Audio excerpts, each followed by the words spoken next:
Well, hello, everyone, and welcome to my channel. I'm Lorena Creole, of course, keeping it real when it comes to theme parks.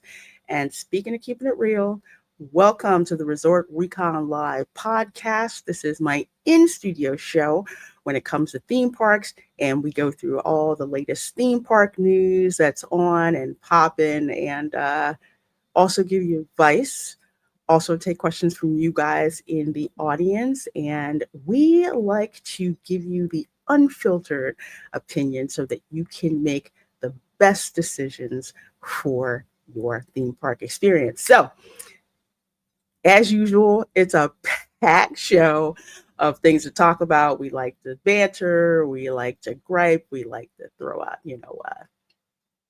advice and stuff like that. But we're definitely going to be talking about the latest of what's going on with Disney.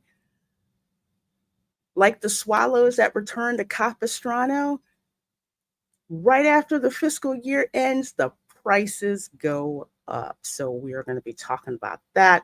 We're going to be talking about Universal's Christmas offerings, actually. So they started talking about that. We're going to talk about that. And yes, we are also going to talk about, yet again, the Stardust Racers thing. Ben Crump and his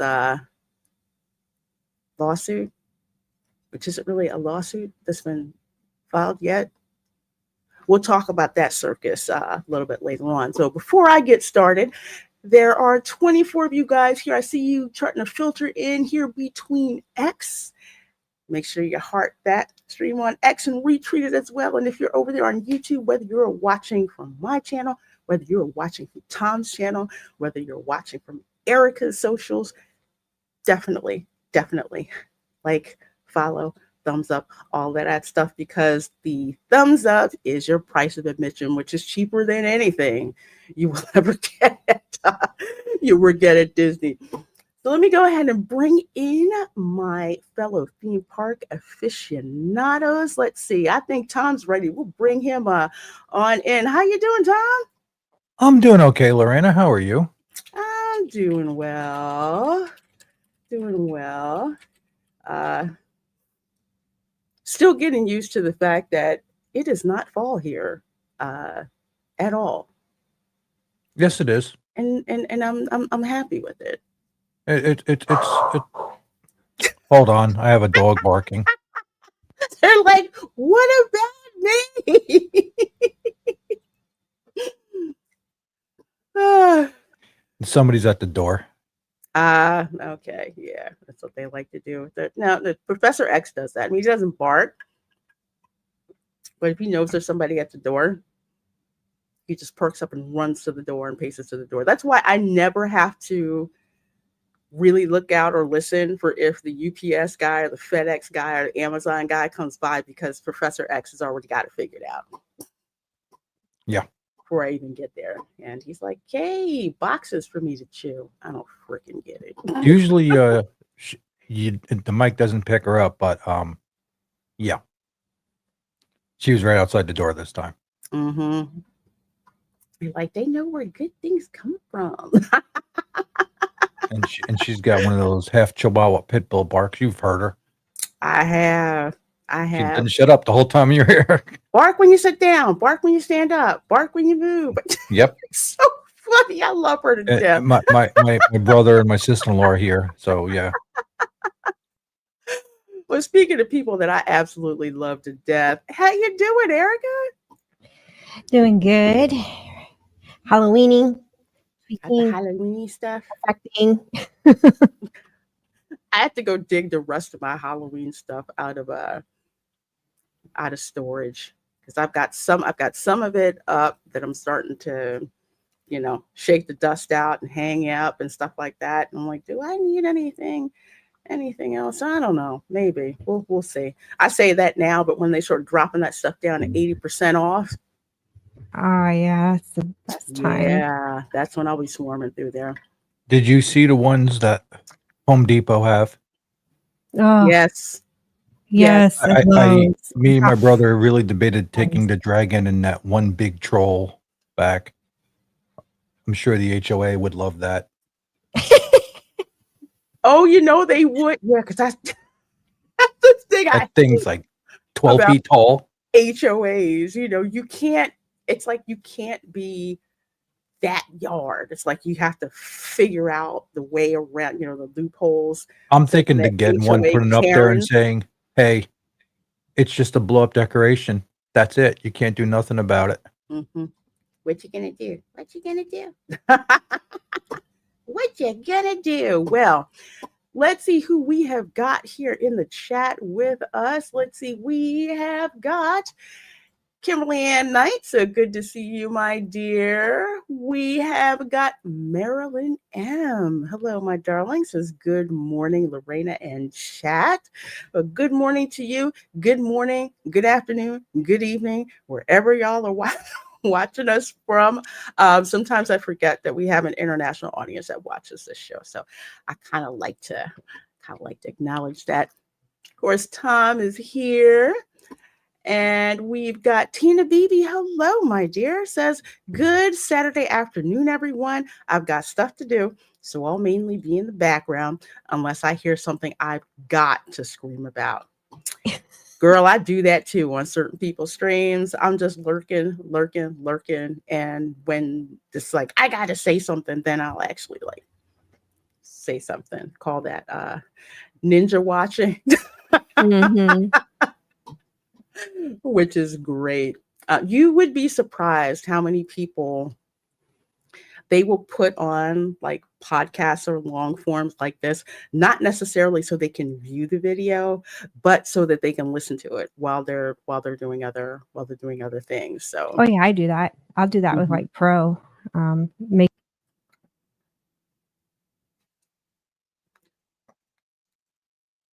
Okay, I was gonna say, is it me?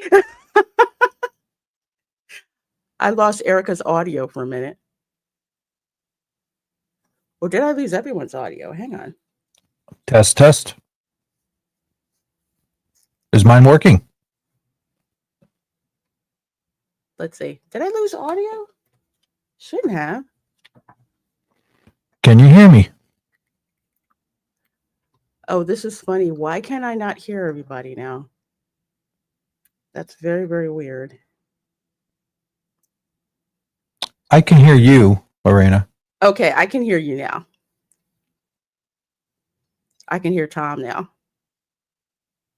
But I can't hear Erica. Can you hear Erica? Can you get me? Now Now I I can. can. Can you hear me Now I now? can. Freaking StreamYard, you need to stop. Well, it might cut out again. I've been having issues with this mic doing that. So there's something in my settings that's not setting well, apparently. I will They say never set well. It's a computer. It's a microphone. I think it As gets chips. this mic mixed up with the wireless mic that I with this. So I need to disconnect this completely. sometimes it can be stupid, but you know what? It doesn't matter how long you've been in this game. You will eventually have that tech. I call it tech fart. What happened? Can you hear me? Can you hear me? What happened? I dropped somebody. I unplugged it. Maybe that'll work. Echoing. Is it me? Is it me? No, is it me? Okay, yeah, dude, it's definitely you. Okay, let's see. We have got Rambam 3000 here in the chat from across the pond. It says Reina Creole. Excellent. We have got Dylan Soup in the chat as well. It says, hey, Lorena, sup, chat and panel. What's up? Hello, Matthew. Says, hello, beautiful lady. Well, thank you so much, my dear. God bless you for that. The Stardust Racers flaw. I like how you say that. Flaw suit enrages me. I am so glad the internet is just roasting the lawyer, taking the case, and the family double dipping that settlement money / clout. Yes, we are going to talk about that. In case some people are not aware, if I seem particularly indignant, it's because I have been a party to a malpractice lawsuit. Oh. Because of my mother passing away, we did file a wrongful death lawsuit. It was settled out of court, but I have experience from the family side of having to deal with grief and making that decision to file a lawsuit and making sure that you hire a lawyer that's a freaking pit bull. And by when I say pit bull, I mean like doesn't matter what question you throw at him, he will make you seem like the biggest idiot because you can't find a flaw in his argument. That's the kind of lawyer, but does not appear Ben Crump is that kind of lawyer. Check his track record. I'm just saying. Fannie Willis Booty, hello, my darling, and so good to see you. Good to see you. Since you're the first one, we hit you with the OG. This is pathetic. Join in, folks. It's yodeling time. Here at Lester's. Elephant green screen effect. Well, thank you, Fannie Willis Booty, for that $4.99 super chat. I sure do appreciate you, my dear. Says, I love seeing your channel on Saturday morning, Lorena. Thanks for the entertainment. Well, you are very, very welcome. I love Saturday morning cartoons as a kid. Saturday mornings, not so much when I had a job and I had to work at the mall, especially during Christmas. I freaking hated Saturday morning. I hated those days. I did too. My son's in those days. Having to deal with crazy people, old Yeah, Karen, bad working. because their credit card didn't go through. Working retail at the electronics department. Mm-hmm. Hey, listen. At least you guys have electronic credit card things. I had the ones you'd have to go back and forth with, and it would print. Oh yeah, it was that one. Remember You had those?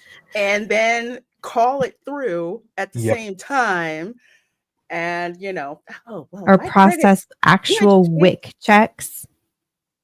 Oh my And god! everything had to be separated, and you had to Mhm. double check to make sure the customer had with the items they were supposed to have. Mm-hmm. Yeah. Yeah. And it's crazy. Yeah. I don't miss it. I don't. Nope. One of the best things that I remember about working retail during Christmas in high school was all the money so I could blow it on the after Christmas sale. I tell you, I was like, I freaking hate humanity. So, what were you up in Philly at that time? Yes. I was in New Jersey at Willowbrook Mall. Oh my gosh. I was in Philly and you know what? Dylan Soup is in the chat. Dude, I used to work at the Willow Grove Mall. Yeah. So think about this. Do you know how all the New Yorkers and people would come in on a Sunday to the mall because Willowbrook was open and they didn't have any blue laws, where the other counties had the blue laws. Yeah, where they weren't open on Sunday. So they'd be like, hey, you're working Saturday and Sunday. And everybody was like, can we draw straws for this? It was like, oh my God. It was nuts. It was nuts. I do not miss those days. But dang it did teach me something. That's how I'm so good at dealing with crazy people. Working a ball around Christmas. Rambam 3000 says, wow, that's a ZZ Top quality beard / sunglasses combo comment. It's not close enough yet for the ZZ Top, but it's getting there. Looking good. The glasses are just blue blockers. The glasses are Lorena's fault. Yeah, I did. I sent him down the Gunner Optics rabbit hole. Oh gosh, that website is I could spend hours on there. Isn't it? I'm like, I like really your nice. avatar now, Erica. Isn't that cute? Halloween. It's my Halloween tar. I love This it. is my Halloween costume. I love it. It looks so cool. It's so great. Jarrett, yeah, it's StreamYard. StreamYard. It's funny. StreamYard will pick whoever stream to mess with. And He'll do the, can you hear me? Can you hear me? That, who's that person? Good seeing you, Zen Waters. And good to see you, Crouching Tyler Hidden Swift. That's Matt J for sure. How you doing right there? Throw it out. That took me up for a second. All those member emojis. Golf cart, loop for life, loop for life. We may have to add throwdown at Publix is one too. We'll go on that story on Sunday. The biggest, meanest attack dog junkyard lawyer you can find. Yes. Mhm. And we did. We did. The kind of lawyer where they were just like, we do not want to go to a jury trial with this dude. I don't care what you do. Do not make us go into a courtroom with them. Now imagining Pitbull moonlighting as a lawyer. Well, he can't dance. He's one of the few Latinos who can't dance, but he might as well do something else. I don't know. Let's see. Sen Water says, it's too bad Stardust Racers is in the news for this. It was my favorite ride when I went last month. Yeah, a lot of it is the, how was this? You can pretty much sue anybody for anything at any time. And then you get some people who just want the publicity. Yeah. And that's it. And a lot of them prey on emotion because families they're vulnerable enough when you lose a loved one. But when you lose a loved one due to the apparent fault of someone else or something else, Yep. I can't even explain the state of mind that you're in. I didn't even know of something called Ativan until what happened to my mom. Oh, And the whole geez. family basically fell apart and no one could put one foot in front of the other. And then there's young grandkids who don't understand, why the grandmother is no longer around anymore. That was an absolute freaking mess. So I get it, having to deal with funeral homes, having to deal with lawyers, having to deal with all of that stuff. So trust me, there's a reason why I'm really indignant about this. The issue is not Stardust Racers. The issue is people not understanding their own risk. Yeah. That's what it is. And people not understanding that once you buy a ticket, that is a binding legal contract. Okay, just saying. Now, if there was something, really wrong with the ride and they let it go and they were negligent, that's a different story. That's totally different. Again, go watch which Final Destination was that? I think the one before the last one. Yeah. Stuff goes wrong. Joints don't work, shoddy, crappy job that's done, things like that. I worked Saturdays for 18 years, hated it. Girl, I hear you. You will when no one has those jobs anymore or any jobs. Long live our AI overlords. Yeah, unfortunately, AI is here to stay, and you have to learn how to basically make it your minion for the most part. When I was a kid, stores weren't open on Sundays. Yeah, some of them weren't. I think in where I lived in Philadelphia, some of them had blue laws, but in the suburbs they didn't.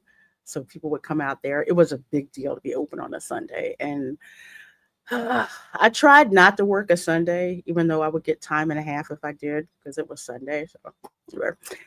Hey Aldo, good to see you. Says, hey everyone. Hey everyone. Trade my least loved child for a cup of coffee. Oh, man. Funny. Oh my gosh, I hear you on that one. Okay, so 78 of you guys watching between here and YouTube and X. So glad you guys are here. It's Resort Recon Live podcast. We keep you guys informed. So let's see. Let's go with the first story, which is quite interesting. And when I say quite interesting, it is interesting for a reason. And why is it I am getting everything but not what I want? So weird. It's not what I want, folks.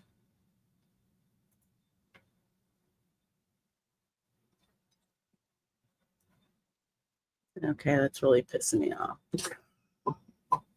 I'm trying to switch to something and it's just looking at me like, what do you mean? We're not looking at that. Okay, here we go. All right, so first one coming to us from Ashley L. Carter. She's another theme park, I want to say theme park reporter as well here in Central Florida. Governor Ron DeSantis has appointed Walt Disney World President Jeff Vail to the University of Central Florida Board of Trustees. Now, this does not surprise me because Disney and pretty much any university in the Central Florida area, they have pull with. They donate a lot of money to. They will actively recruit at. I remember one time when I was in grad school, we had some kind of a banquet and we were reaching out to companies to buy tables and stuff like that. Disney bought a table. So this does not surprise me that he's on the board of trustees because this is how things go in academia. You get one of these companies with big pockets that can hire your graduates. It happens. So I'm not surprised. What it means for Disney, basically, it's good PR. But on the reality side of it, what it does is it gives the university more access, internships for their students. When I was there, I actually had to take a group of, well, they were undergrads. Undergrads?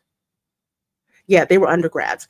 We actually took them to Epcot. Like we literally went backstage and Disney, paid for that and set that up. So I say that to say this. It really is a PR thing, but not out of the ordinary when it comes to Disney. If you go to the candlelight processional, usually the conductors will come from 3 places. Usually if it's the Orlando Orchestra, the directors at Rollins College, theirs, or University of Central Florida. So just a little info to let you guys know that I know personally. It's kind of like in have you ever seen the movie Back to School, Rodney Dangerfield? I don't think so. I don't know if you've seen that, but it's like he didn't have the grades to get into the college. So what did he do? He paid for a school of business. Oh, wow. And that's how he got in. So it's kind of like it's kind of like the same deal in a way. But I do know for sure that companies like Disney, Universal, Lockheed used to, I don't know how much, probably L3, a couple, probably Blue Origin and SpaceX as well. They will donate money and get on boards of trustees, looking for people to hire. They start looking like when you're a junior, actually, in college, in case some people don't know. All kinds of stuff they do. Hey, come over to our booth. Hey, come to our get to know us session. Mm-hmm. I like those because they always had good food. They know how to hook us. You got food and bags and gear and stuff. Yeah, you'll. So the Disney table would have cupcakes? Well, they didn't, but they should have. They should have. But yeah, I remember all of those because when I was in grad school, I know way, way, way back in the day, dinosaurs roam the earth.com, when that popped off, you had companies and recruiters who were actively picking students off at universities, especially if you were in grad school. That's why I'm a PhD dropout, because it basically said, hey, when I come for this company and I said, how many zeros is that? Wow. Forget school, bye. Take my master's and leave. Yeah. It was bad, but it's also another way that companies wind up hiring HB1 candidates. Mm. For the international students that are there. I'll have to do a video on that another day, because the joke was not the joke, but it was real. You're in engineering and you're in some kind, usually like calculus, physics, something like that. The TA never spoke English. We're like, what the heck is going on? Because they couldn't get research assistantships, so they give them teaching assistantships where they could barely speak English, not their fault, barely speak English to understand the students. So one time when I say slum in it because it was true, they cut the research assistantship, so I had to be a TA, a teaching assistant. When the students found out I could speak English and I was American, yeah, the fear of God was in them. Just like, what? Yeah. How you doing? Let's see. Native Hawaiian is in here. I see you. Says happy Saturday, all. And John the Beagle Dad, hello. Says good morning, folks. Ugh, puppy fatherhood sucks. I'm sorry. It's one of those days. Pretty soon I'll be. Puppies are better than dealing with 3 unruly kids in a line that's really long. I'll get into that story later. Yeah, I would have to agree, especially people who can't give their freaking kids in line. No, Rampant, I think I should clarify. English is not their first language. So you guys can all attest to this. You have people who English is not their first language, but they are fluent in English. And they can understand you very, very well. You will have some who know English, but they're not used to interacting with Americans and comprehending American English and customs and stuff like that. But most universities don't care about that. That's a pipeline. That is literally an HB1 pipeline. And they bring these international students in. And frankly, they are treated better than native students. I remember, I was in grad school. They were like, well, how come you don't have a Florida residency? I'm like, why do I need it? You guys are paying, my car was registered out of state. I'm like, my dad paid for that. I can't help that. And they're just like, well, we need these for our international students. I'm like, okay, you know what? Forget y'all. No, and I'm not making excuses, CJ. I'm just saying that's exactly what it was. That was the deal. And a lot of us gave the school a lot of crap about giving us TAs who couldn't really speak and understand English, and you couldn't hardly learn from them. So we would push back on that all the time. So no, I don't make excuses for them at all.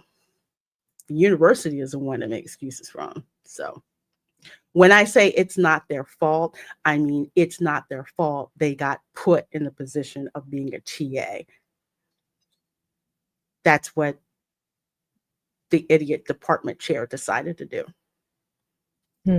Much to our chagrin, because we were just like, no, we're not dealing with that person. No, we don't want to deal with that person. No. So that's what happens. But they ignore the American students complaining about it. And then we get this out of attitude, well, oh, you American students, you all, cobble together. I'm like, yeah, because we can't freaking understand you. And why are we paying for this when we can't understand who the heck you are? I have no thoughts on this topic, LO. Nah, go ahead. I had to go on a rant uh, about that, which is true. It's one of the things that irritated me the freaking most about being an engineering grad student, when you realize that the department would rather pay and prop up international students and treat American students like garbage, unless they wanted to trot you out to different companies.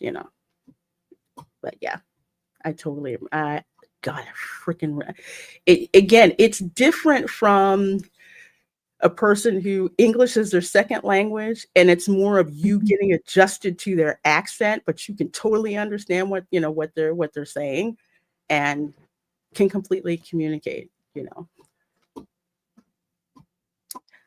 But it's like, why the heck are we sitting in these classes with these people who cannot freaking speak English? The TA can't speak English. The TA can't understand why you're arguing with them about how many points they took off when you clearly showed your work. What? I could go on. But then again, when I was a TA, people could not get over on me. None whatsoever. I have plenty of thoughts, but I don't want Lorena to get in trouble. You know what? I might have a chill stream to discuss that with HB1 visas, because I've gone through the whole pipeline with that. But anyway, on to the next thing. I am going to advise, especially those of you here in America, do not go into Lowe's for freaking Christmas. No, you didn't. I made the mistake of going there because I needed a replacement stopper for my bathroom sink, and I needed one of those tub stoppers that gets all the hair and everything down the sink. And as soon as you walk in the freaking store, boom, they put it there, so you can't ignore this thing. Okay, you can't ignore it. Oh, I didn't like that. What? Is that a trash can they're selling right there? Like No, what looks like a public? No, that's a mailbox. I'm Oh. sorry. It looked like a trash can. It's crazy. It's like, can you let October be halfway done? No, October is over to the No, left. Like, you people don't like- even pay attention You to got, it. you got the Christmas people that are like the Halloween people who start buying this stuff now Yes, because They they're are. buying Demented. each paycheck or whatever. This stuff's expensive. How much is You're- that? Oh, They're all demented. People are demented. they're not. In You George know, Carlin's words, you are all diseased. it is nuts because they're limited. Yep, KB, Yukon, Cornelius, yep, him and the Bumble. The Bumble is $500. I like the Bumble, and if I had that money to spare, I would send that to my buddy Hightower shows up, because that's my nickname for him. I'm looking at this and I'm just like, and they know, it's like my jaw just freaking dropped. You got the Bumble with the star. You got Yukon Cornelius with his pickaxe. Then you got Rudolph the red-nosed reindeer. Literally, his nose freaking lights up. Get better. 100. And then you got Hermie down there. I'm just like, that's about $1,000 of animatronics. That, man, if that's in your yard, that's the yard. It's crazy. I'm just thinking, when this is all done, because those don't blow up and blow down, like they're just stationary. Mm-hmm. People are going to have this stuff everywhere. It's going to be funny in their house. It's like, hey, yeah, where's the stuff? Oh, I'll just go look behind the Bumble. Mm-hmm. I sure would. I would put that in my media room. Not there. I so would freaking have it there. I'd put a guitar on that guy. I would use it as a guitar holder. I freaking love it. That would be funny. Oh yeah, it's just like I got different. Or Yukon with one would be even better. Aldo says also, I did find it annoying how many people couldn't fluently communicate in English in freaking New York City. Yeah, Aldo, New York has changed for the worst. It used to be in New York, it was the case of you could tell English was not their first language, but they could communicate with you in it. It was very fluent. Like, dude just has so-and-so accent, but you can understand their English because the emphasis was in order to blend, you needed to learn English. If you wanted to make money, you needed to, you need to learn English, to the point where some people were like, I can't understand what they're saying. It's like, what's wrong with you? You can hear exactly what he's saying. Marilyn M says, I'm glad I'm in transit. Otherwise, I'd be buying everything in Lowe's. Love those blow up figures. Yeah, they're in the back. Santa got a freaking helicopter all the way down there. What? Yes. And I don't, you see, it's kind of like, well, let me back up over here. It was all the way back, like here, all the way to the top. Oh, I see it now. Yeah. Freaking helicopter. And I think he's got a reindeer that's with him too. Santa's got a headset on, and I think the reindeer has sunglasses. Looking at that Mickey up there too. Girl, wait till we get to the Mickey. You see the Grinch? Yes. You know what I saw online? I don't know if they had it in any of these warehouse stores. They had The Nightmare Before Christmas. It was a black Christmas tree that curved like the hill.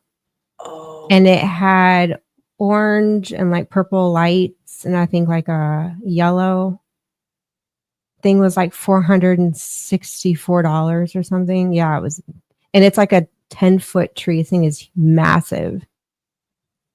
Oh man.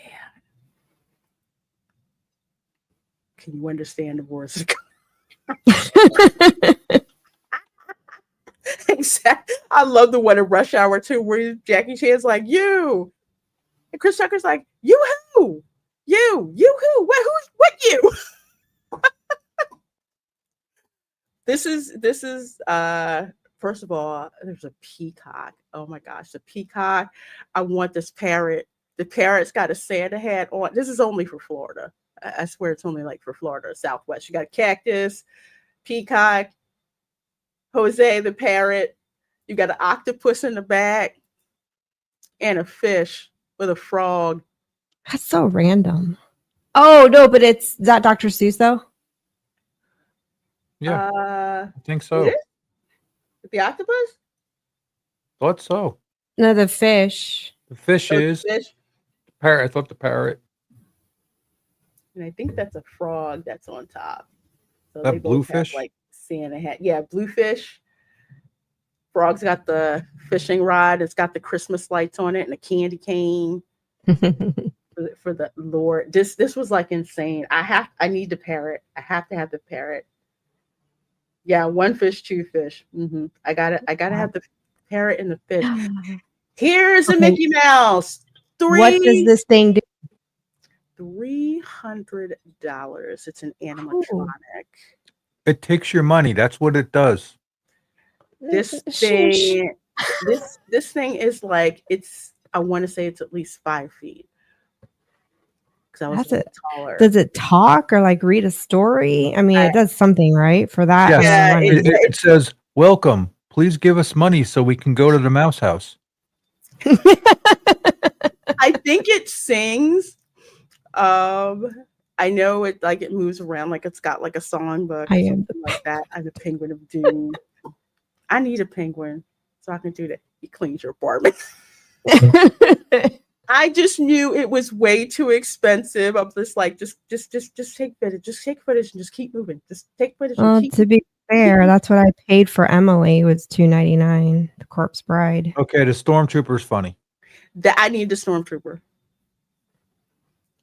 I need the freaking Stormtrooper. I was like, I have to have this. And there's a blow up mold of the Stormtrooper too. That lights up. It's like, yeah, I gotta have it. So there's Stitch, another Stitch. In the back, if you see that snow that snowman. And I think I put this in the group chat. Yeah, I saw Like that one. $90. That is beautiful. I just stared at it. Oh my gosh. It is even more gorgeous in person. It's got 3 little Mickey ears, 3 Mickey heads know. that have I'm gonna say lights. It's more like glitter that's on it. And there's a light feature.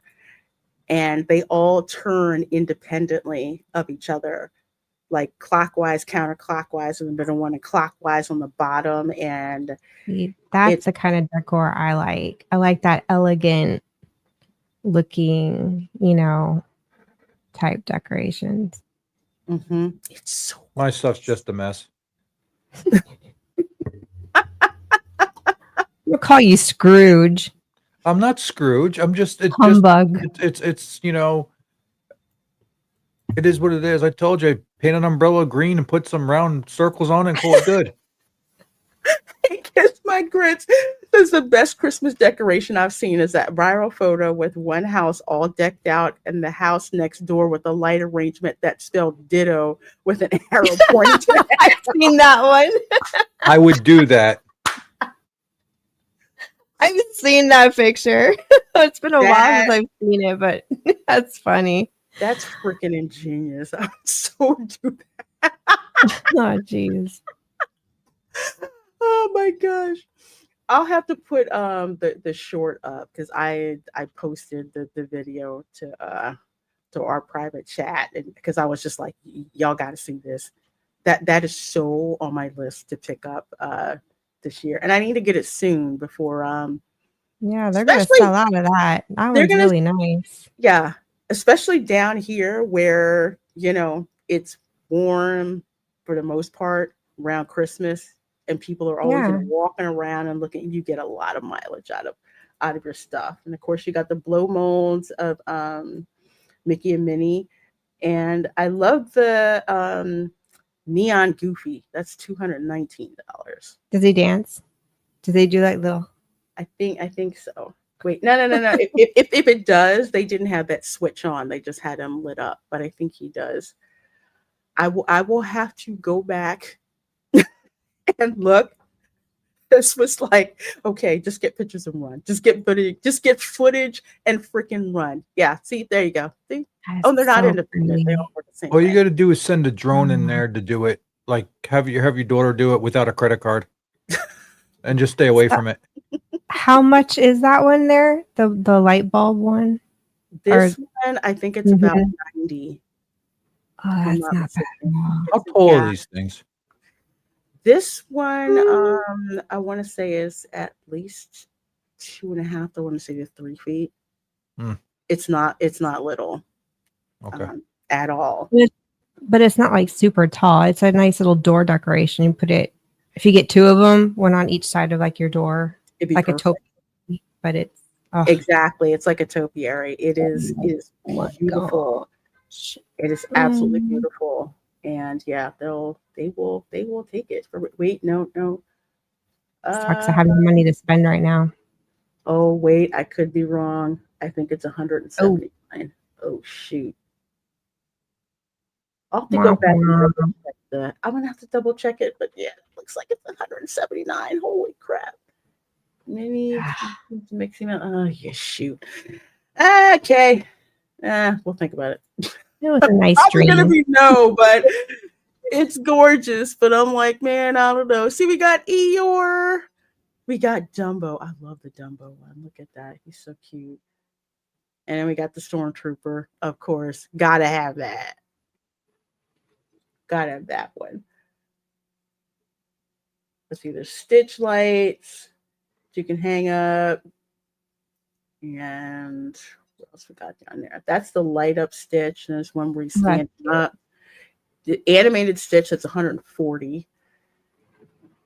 I love the Mickey phone. What? That's cute. Can you actually hook it up and like, or is it just a prop, like just a toy? I think it's just a toy. I think it is. I think it's just a toy. And they have I love these two. Mickey and Minnie. They're like a cute Oh, size. Is that a mini ballerina? Yes. Girl. Dance? Does she twirl? Oh my 40, gosh! 44 Like bucks. a nutcracker ballerina, like sugar plum. Oh my gosh! If I touch it, I'm like, shouldn't touch it. But I I have. love the Nutcracker. I love ballet. That's one of my favorite things to see every year is a Nutcracker ballet. I get like all bunch of different nutcrackers for Christmas. It'd be cool if she were like taller and you could put her out in your yard and she would like spin. That would be really pretty. And do a Nutcracker theme in your front yard. I know, it'll be perfect. Yes, kiss my grits. This is at Lowe's. I made the mistake of going in the Lowe's. No, I didn't. They put it in my face. I go in there to go get something for the sink, and as soon as you freaking walk in, boom, there's a whole, My money, take my money. out like So spend somebody it. knows you're going there. They know they're just gonna bait you. They're trying. Mhm. And Oh, it don't take much to bait me when it comes to this stuff. that's the biggest nostalgia bait ever when you walk in there and you see that big ass Bumble and Unicorn and Rudolph and Hermie. They have the Who's too. They have Cindy Lou Who, What? the Grinch, and I forget what the little kid's name is. The other boy's name, and Max. Yes. See, and I have so many different Christmas themes. I like the Nightmare Before Christmas. I like Minnie and Mickey, of course. Oh, speaking of- Gingerbread houses. I like a gingerbread theme. I like snowflakes. I like snowmen. Mhm. I like the Nutcracker. Yeah, Just gotta I have say, a hard time landing a theme that I would want to do because I like so many of them. And Dr. Seuss. I like Dr. Seuss too. especially at Walmart, they have the Dr. Seuss tray. I think it's like Is it the $75. little green one? And Yeah, because they and have one here. Yeah, they have it here at the BX. I saw they already have it out actually. I'm like, I Yeah. keep looking at it and think I'm gonna spray paint it black and turn it into a Nightmare Before Christmas tree. I would try it. I mean, they put the stuff out so early, and especially here, it's like some switch just flicks, and right after Halloween, It's Christmas. Like yes, and people are getting everything off the out of the darn store. But it looks like, oh my gosh, let's see, it's 6.75 feet tall, turns side to side, sings and speaks in true character voice, plush and metallic fabric accent, sound and motion activated. $300. $300. Yeah, that's about right. I would, yeah, yeah. This stuff is still cheaper than my hobby, so I'll say you guys have a leg up. Does he also for that amount of money? He should offer. Oh yeah, he should pick up your dog poop too in the backyard. For that amount of money. Oh, here's a blow up one for a mini. The blow mold. The blow mold one give you like that nice, nostalgic feature. It's the price of a microwave. See, here's the other ones. They have the Minions, they have Dumbo, they have Stitch. I gotta get that one. The Stormtrooper, I gotta get that one. The Gnome, I gotta get that one. I like the Basically, gingerbread one. these three. Gingerbread, they've got Elf on a Shelf, I hate that elf. Minions. They've got the classic Superman. I love the dino with the jacket. They got Bluey. They got Hello Kitty. They got Unicorn. If you go to Walmart, they have a hippopotamus. You know that song, I Want a Hippopotamus for Christmas? Yes, the hippopotamus is holding a mug of hot chocolate. What? Mhm. Mhm. I You're like up that there. mistletoe. $60 already. I know, right? It's just like, why? Why? Why did I walk in here? Because I didn't have a choice. Yeah, up there. There's Bluey. Oh, those are cute. The Cute. old school skin gingerbreads. I like those. And you have the Grinch and Snoopy. yep. What?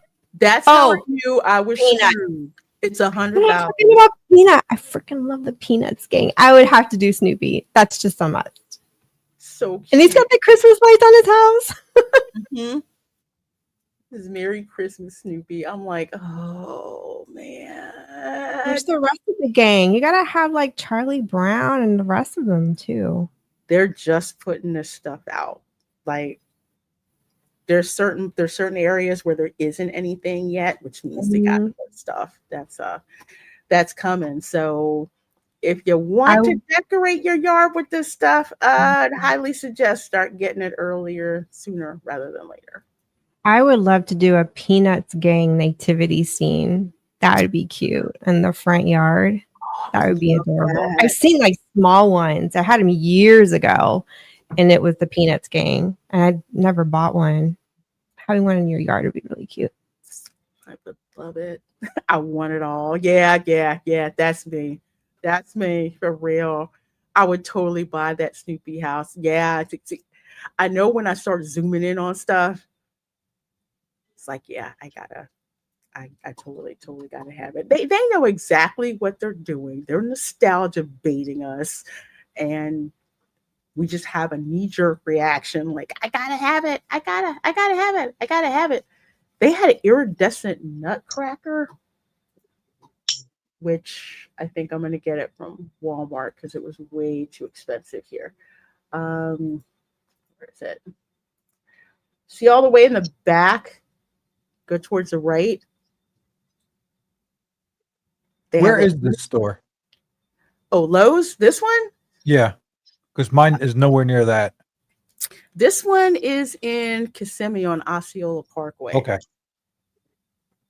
Yeah, like right before Osceola Parkway starts to become a toll road. Yeah. It's right there. But yeah, there's an iridescent nutcracker, although Walmart's is a bit cheaper. They've got one for $75. That's like really tall. That's like about 3 feet. Perfect for if you put it in front. It's freaking gorgeous. Marilyn M says, got to change the subject before I run out and buy some of this stuff. I know, and the blow up ones. Again, Santa Claus with the helicopter. Game over, man. It looks so darn cool. So again, for those folks, I mean, I'm bringing up Christmas, especially if you are planning to go to the theme parks for Christmas, especially if you have to make reservations, you need to start doing it soon, especially when it comes to the candlelight processional dining packages. Now, we went over this, I think, like last week, but just to remind you all, bookings start October 4th, whether that's at 7 a.m. Eastern Time, 5 a.m. Eastern Time, I don't know. But I would highly suggest stalking the My Disney Experience app in order to make reservations. So it doesn't cost you money to make the reservation for the dining package, but you will need to put a credit card on file as a guarantee. I'll So just watch you live stream it.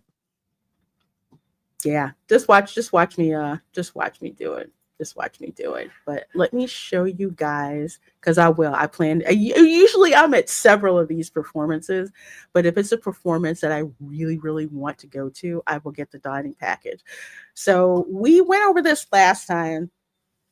And just for folks who want to know, what I have crossed out are the ones I do not recommend you getting reservations for. The quality ain't all that great. But the ones that I have not crossed out those are the ones that will sell out first. So Beer Garden Restaurant, again, that's in the Germany Pavilion. It's all you can eat buffet. It's like a replica of Beer Garden. It's like out in Germany. And not only that, but you get entertainment. And around Christmas time, they're doing the Christmas carols in English and German. It is so freaking cool. The whole hall is decorated. It is amazing. And the food's really good. I enjoyed it last time I went. Then again, if you're from Philly, none of this food is foreign to you at all. If anything, you're happy to see it for the most part. Oh my gosh, schnitzel, so much stuff. Sausages are just awesome. So that's what I'd recommend. Garden Grill Restaurant for lunch, dinner, or breakfast. You really cannot go wrong with either of those. They're character meals. Again, they're like that's like table service meal. I think it's a la carte. Oh, well, I take that back because it may be a pre-fee menu for the candlelight processional, but you're in the land pavilion. The whole restaurant, like there's a rotating floor, so it's really kind of cool. Plus, the food that they get or the ingredients that they get are most of them are grown right there in the pavilion. So that's another addition. Do not do Chef de France. Yes, it is. It's so bad. It is. Oh my gosh, it's so bad. It's so bad. Do not freaking go there. I think when the one chef was there, I think when he left, it like all went downhill because I was not happy with like the offerings that were given there. Hey, Marion, Coral Reef. My issue with the Coral Reef is it's too hit or miss. Some people like it, some people don't like it. I've been going there for years and I've not been happy with it. I know Pro said he went recently and he said that it had gotten better, but for how much it costs, that's more than likely why I don't really recommend it. It's like I just go to Garden Grill instead. I like Garden Grill. It's Yeah. become a favorite of ours. Yeah, Garden Grill is good. Garden Grill's good. Totally fair. My wife and I had the Palm Heart dinner. Can't say anything about any of the other food. Yeah, I've had the fish dishes. I wasn't really too pleased with it, and I don't know if the service has changed, but I swear it's just like it's a lot slower than it should be. Way slower than it should be. Creperie de Paris, do not go there. That is an abomination. I was not impressed with their menu. Like I looked at what they had and I don't know, it just did not look appetizing. And I've even seen the food. I'm like, yeah, no, for the money, just go somewhere else. It's not good. I mean, granted, I'm an American. I do not expect to see a buckwheat crepe. That is not what I expect to see. It is not. It is not good. I want to say the quick service crepe place. Where you walk up and they give it to you.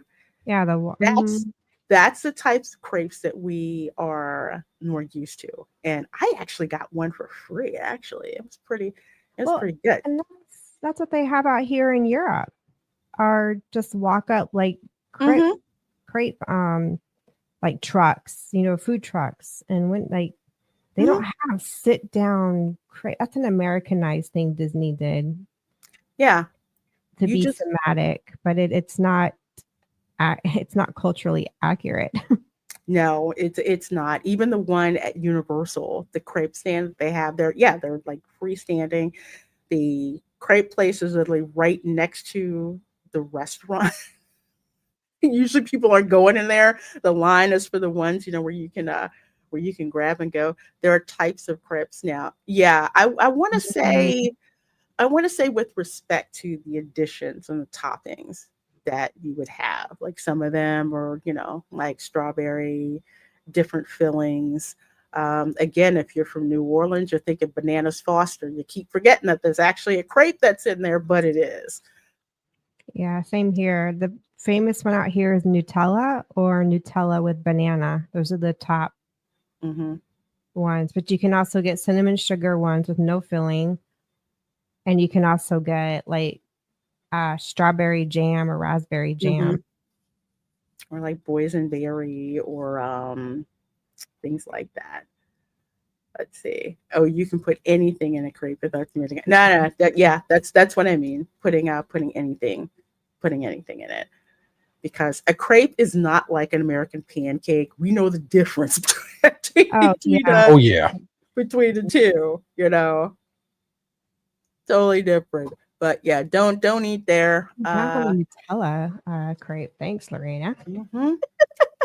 Nutella. Oh my gosh. So every time I think of crepe, I think of Bananas Foster. Oh my God. Oh, drenched in rum and set on freaking fire. It's delicious. Hacienda de San Angel, I highly recommend that one. Great seating for the fireworks if you're just not going to do a package. But even though it is $86, the service, the ambiance, the food is really good. Again, one of the few places where you can get a whole chicken, a whole achote chicken, which is as good as the one that the one that I make. Literally is a whole chicken. It's really good. So I enjoy that restaurant. Again, where you sit, you can see World Showcase and like the water and the lighting and everything. So it's nice, really nice restaurant. I do not like the cantina that's inside the Mayan pyramid. I do not like the food there. I don't like it. It's more like The restaurant where the attraction is. Yes, that one. Yeah, I- no, I don't I recommend it either. I skipped. I did not want to eat there, but the Hacienda de San Angel, because it's two different kinds of food. Hacienda style is more upscale, Okay. and it's more, from what I understand, it's more the cuisine from Mexico. like the south, like southeast Mexico. Oh. So like Veracruz, Tamaulipas. So a lot of the dishes. I'm just like, oh yeah, I'll take that. I'll take that. I'll take that. I'll take that. So it's not like southwestern Mexican style. That's what the Cantina de San Angel is like. But the Hacienda de San Angel is more upscale. There was more stuff on the menu that I wanted that I really had room to eat. But then again, I'm gonna say it again, achote chicken. And the margaritas are off the chain too. It's like, let's see, we've got Le Cellier Steakhouse. Skip it, overpriced. If you're on the dining plan, it takes 2 table service meals. You can no, not a good value. Go to the steakhouse, the Yachtsman Steakhouse at the Yacht Club. I was gonna say that. I've never been to that one, but I've heard so many good things about it. It is so good. Oh my gosh, it is.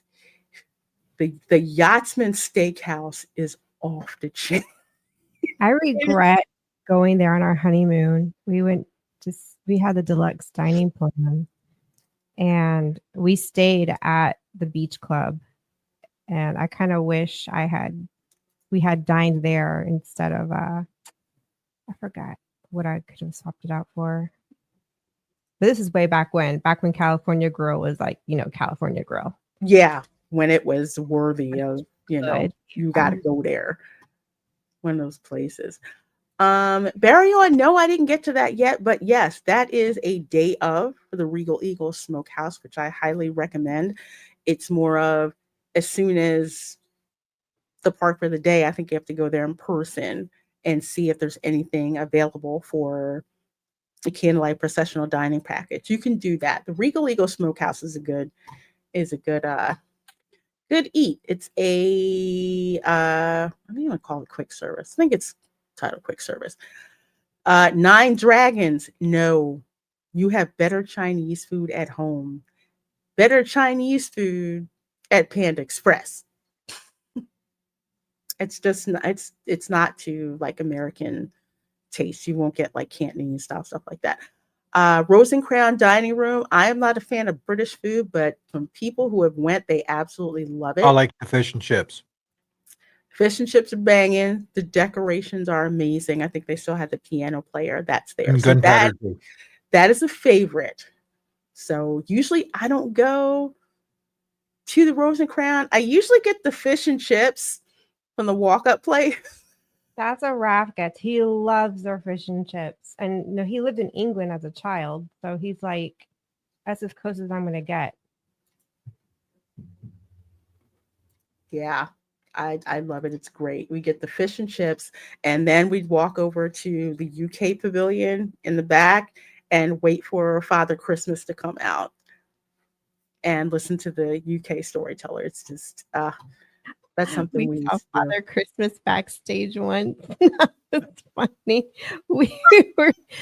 They were guiding us backstage to hitch a ride with the minivan to go all around the resort, just to go to the boardwalk area to meet with one of the vacation club real estate guys because we wanted to hear about it.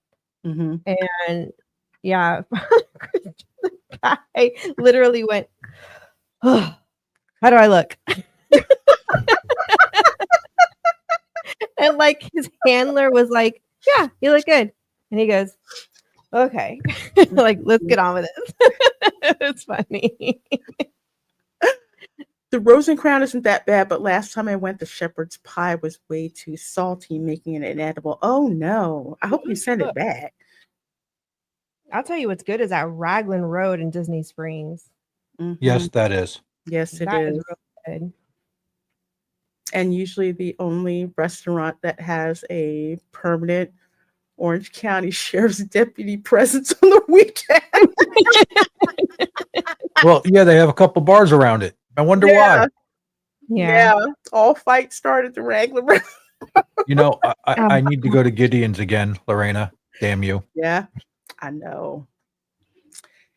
Oh, I love Gideon's. Lorena, have you ever been to Nebraska Brazilian Steakhouse in Horsham? No, but I drove by a whole bunch of times. Never got a chance to go. Oh, It's there's always one busy. in Cocoa you got to come to us with.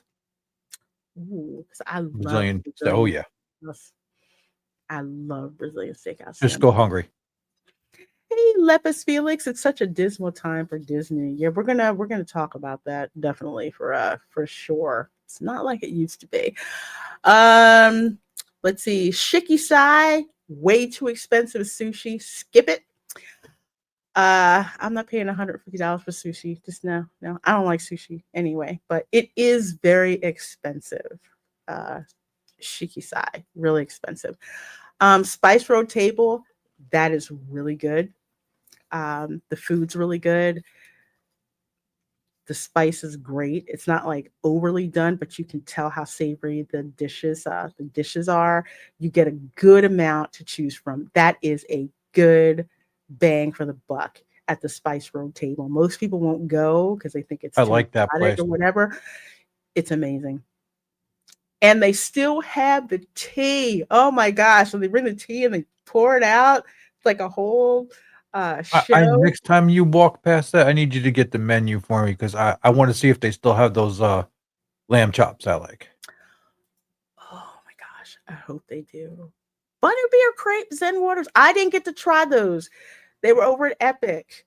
And I wanted to go, what is it? L'air de Salon restaurant. I didn't get a chance to get them, but they're there. That's where the butter. I was there for that restaurant this past weekend. Yeah, did you try those? We couldn't fit it.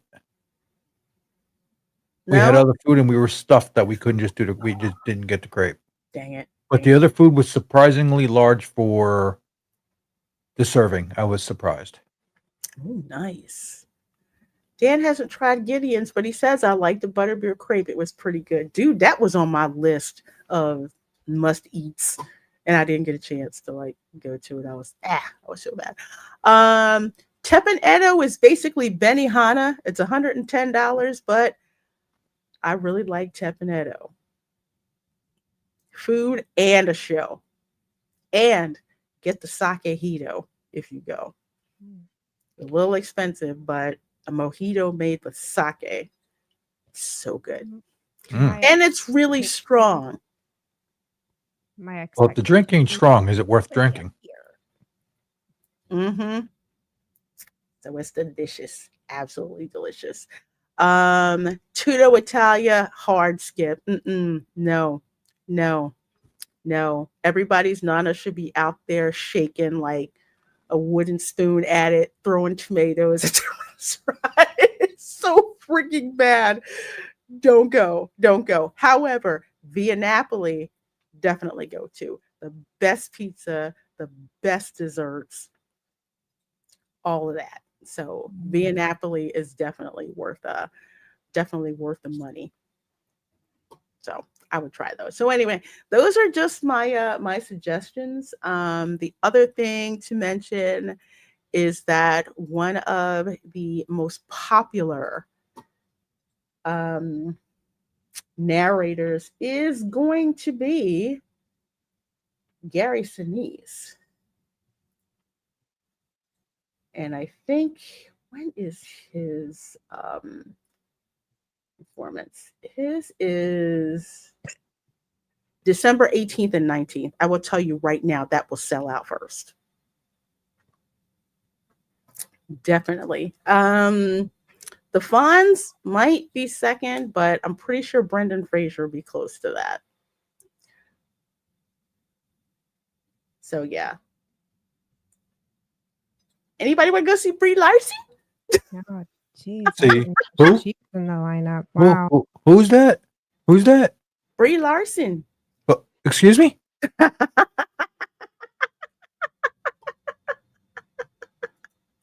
No Connections has the best pizza, Lorena.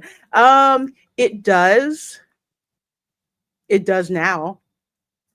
Before that, it was Via Napoli, but I like Via Napoli because of the atmosphere. I'm gonna say Via Napoli will remind you of a lot of Italian restaurants in the U.S. You know, the ones where you just roll up and the pizza's just banging, and they've got like the outdoor tables and all the other food is really good because it's Southern Italian style food. It's probably why it is. It's awesome. And the little fried dough balls that they roll in the powdered sugar. Zeppelis. Oh. That's on point. Basically Zeppelis. And they never come out all that great when I make them. No. The dough comes out really dense, and it's a epic fail every time. Yeah. That sounds like you're making fleet when it comes out dense. I'm using pizza dough. Maybe that's why. Am I supposed to use a different kind of dough? That's how you make fleet. Use Ah. pizza dough for fleet. It's denser. You know what? I actually made a note that I have to start working on making a candied lemon rind to put on my Candied lemon wine. to put on my sweet potato cannoli. I just made some cannoli. I've got to try that. We just made brown cinnamon and sugar pecans. Roasted up like 2 pounds of those. That sounds so good.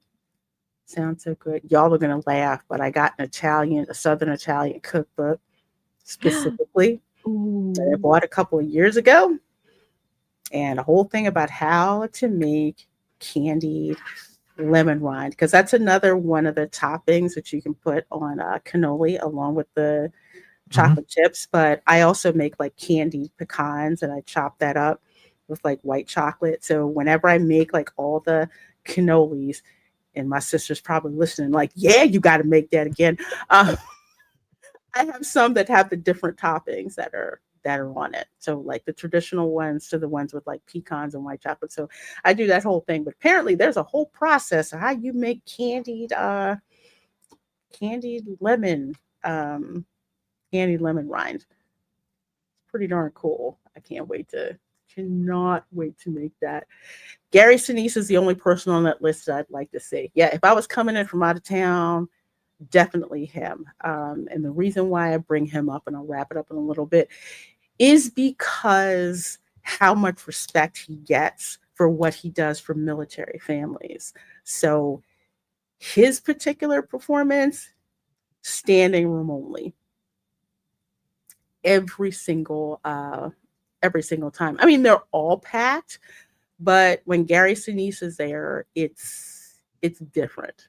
It's more of an attitude of gratitude when you go. When he talks about all the stuff that he does for, for military, for veterans, especially, the adaptive housing, the kids that he brings in when he does the Gold Star flights, where he charters like a whole plane and he brings in Gold Star families and they get to go to Disney basically for free. It's all taken care of.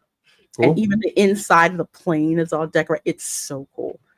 It's so cool what he does. So yeah, he is awesome. I love seeing Gary Sinise. I do want to see Leslie Uggams just because I love her as an actress. I've seen her in so much stuff. That's pretty much it. Maybe Ralph Macchio. I don't know, but definitely Gary Sinise and Leslie Uggams. I've seen Louis Fonsi before. He's a local guy, so it's kind of fun seeing him. He does Despacito. If folks don't know who the heck he is. So there's that. So going to the next thing. Oh, first of all, 134 of you guys watching between all of our socials. So thank you so very much for being here. I got a question. Who's dropping acid and making decoration decisions? Did you see that rug? I have not seen these yet. I want to puke. We used to joke that the Grand Floridian was like, the eccentric Southern grandma with all the decorations and how it's decorated. And it's just like, yeah, everybody loves going to grandma's house. It's comfy, even though, we kind of question her decorating taste. Nothing about this says Florida. Nothing about this says Florida at all. So here was the pattern before, I think so. Or yeah, so this is the old carpet that they had. It blended in with the gold accents in the Grand Floridian. So you kind of had like this warm feeling. It didn't clash. It blended, especially with the gingerbread house, especially with the Christmas tree. So all of, it wasn't a carpet that was garish. Let's put it that way.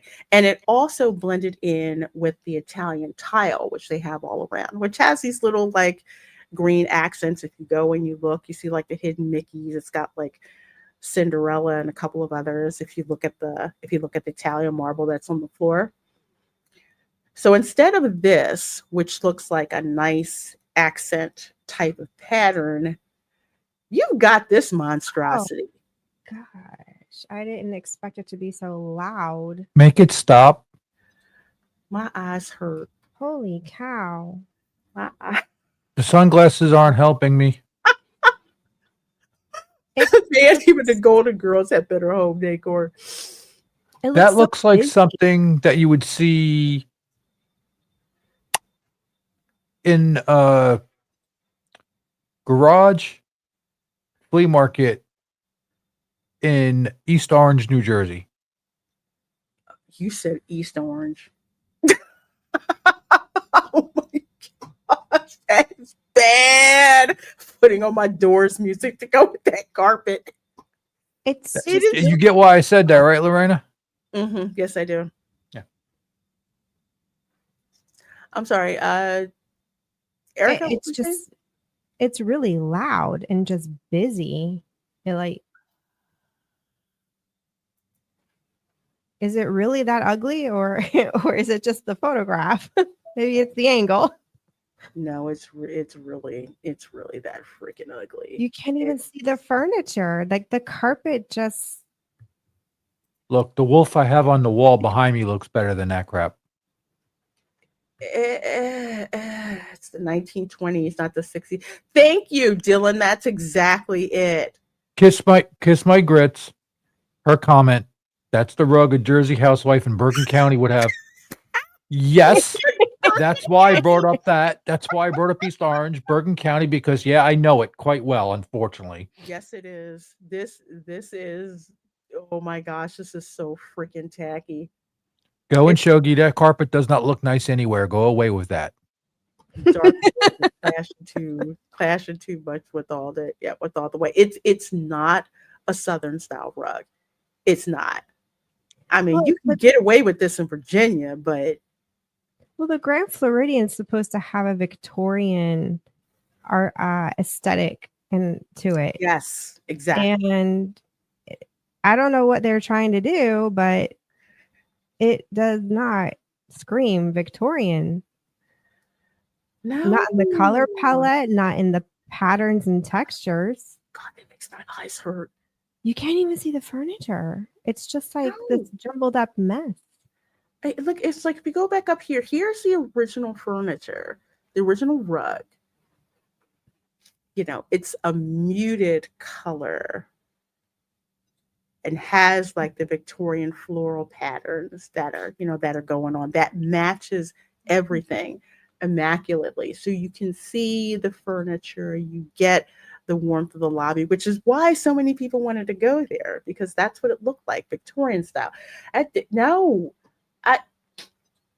Big ass ugly, but I can't with this. I can't. Liam McNeil says, considering Disney's hiring practices, I'm not surprised the Grand Floridian looks like this now. Were they using shape language? Now, this is probably Gensler again, which makes everything look like the La Quinta Inn, because it started with the Polynesian. Okay, they got rid of the fountain in the middle. Yes, I call it the Brady Bunch fountain, but it had all of these orchids in the moving water, and it was just so calming when you walk in.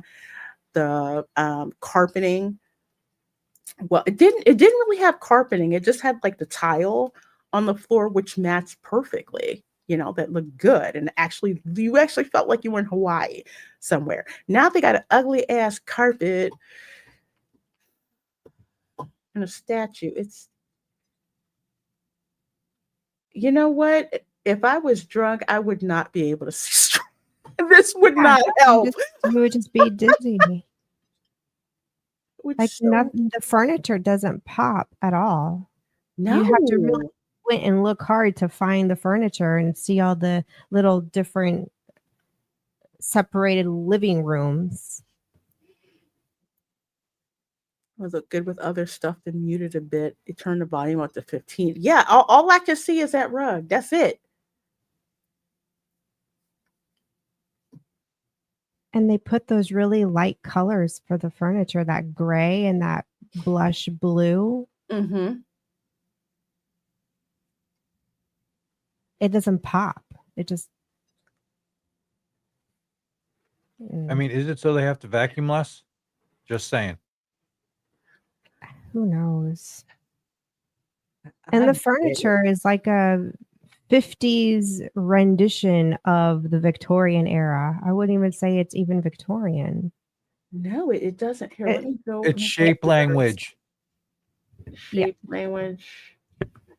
It's like here, you had the couch with the patterns. You had the Victorian, like artisan style furniture, and the ottomans. No. That's a modern thing. The rug brings the room together too. Yeah, from the Big Lebowski. I bet Stories Matter is phasing out the plantation style look. You know what? Go and Shogi, you may be very right with that. So what kind of story are they telling there? Anybody could be a decorator if you give us $5 and some friggin' blindfolds? I don't know. Just It looks absolutely garish. The And pattern is too big on that carpet. way too big.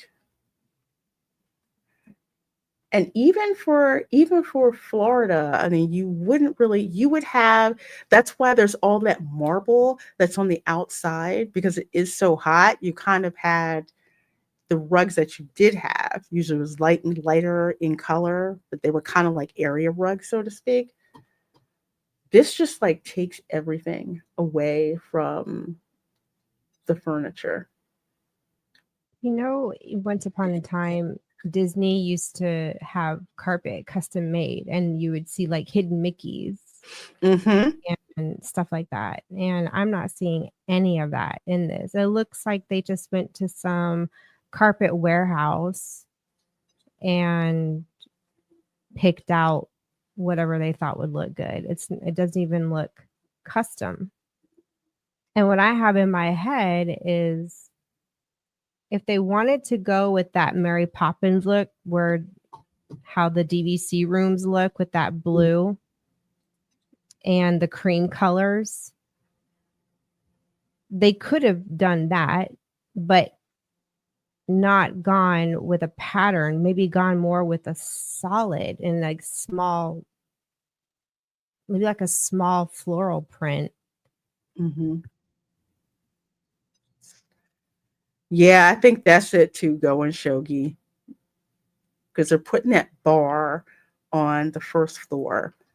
This whole renovation is the reason why we can't have the darn gingerbread house this year. The gingerbread house that's been there since 1999, the same gingerbread house that mostly people would go to They can get your picture there. taken, and the tree and the whole ambiance of the whole thing. That lobby is big enough to fit. Because how many people actually just sit around there and twiddle their thumbs at Disney? Nobody. You No. walk in there, and the only purpose it serves is to, meet me downstairs in 5 minutes, and you're literally there just 5-10 minutes to meet your party, and then you leave. No one's actually lingering and hanging out in any of those furniture areas. They have room. They could still bring the gingerbread house. They won't. Yeah, I know they won't, because they'd rather you buy drinks than cookies. That's it. Because Well, they get more money off the drinks. They had to buy more liquor licenses. And they don't want you broke people crashing the Grand Floridian, which, yes, we would do every year, because you get your picture in front of the tree, and then you go over and you get the treats in the gingerbread house. You had the piano player, which I hope they don't get rid of him, in the lobby playing live Christmas music, and it was just a wonderful vibe. So yeah, around Christmas time, the lobby is freaking full, because the one year I stayed there for Christmas, I'm like, I can't even get in the damn lobby because there's so many people hanging around. But that's the only time. So like Erica was saying, the rest of the year, that's pretty much where it is. Just like meet me here for a little bit, or I'm waiting for the shuttle to come pick me up. But there's usually not a whole lot of people that would call. They could still fit it. They're just being stupid. Mm-hmm. There's enough square footage in that room for them to figure it out. Yeah, going Shoki. They are.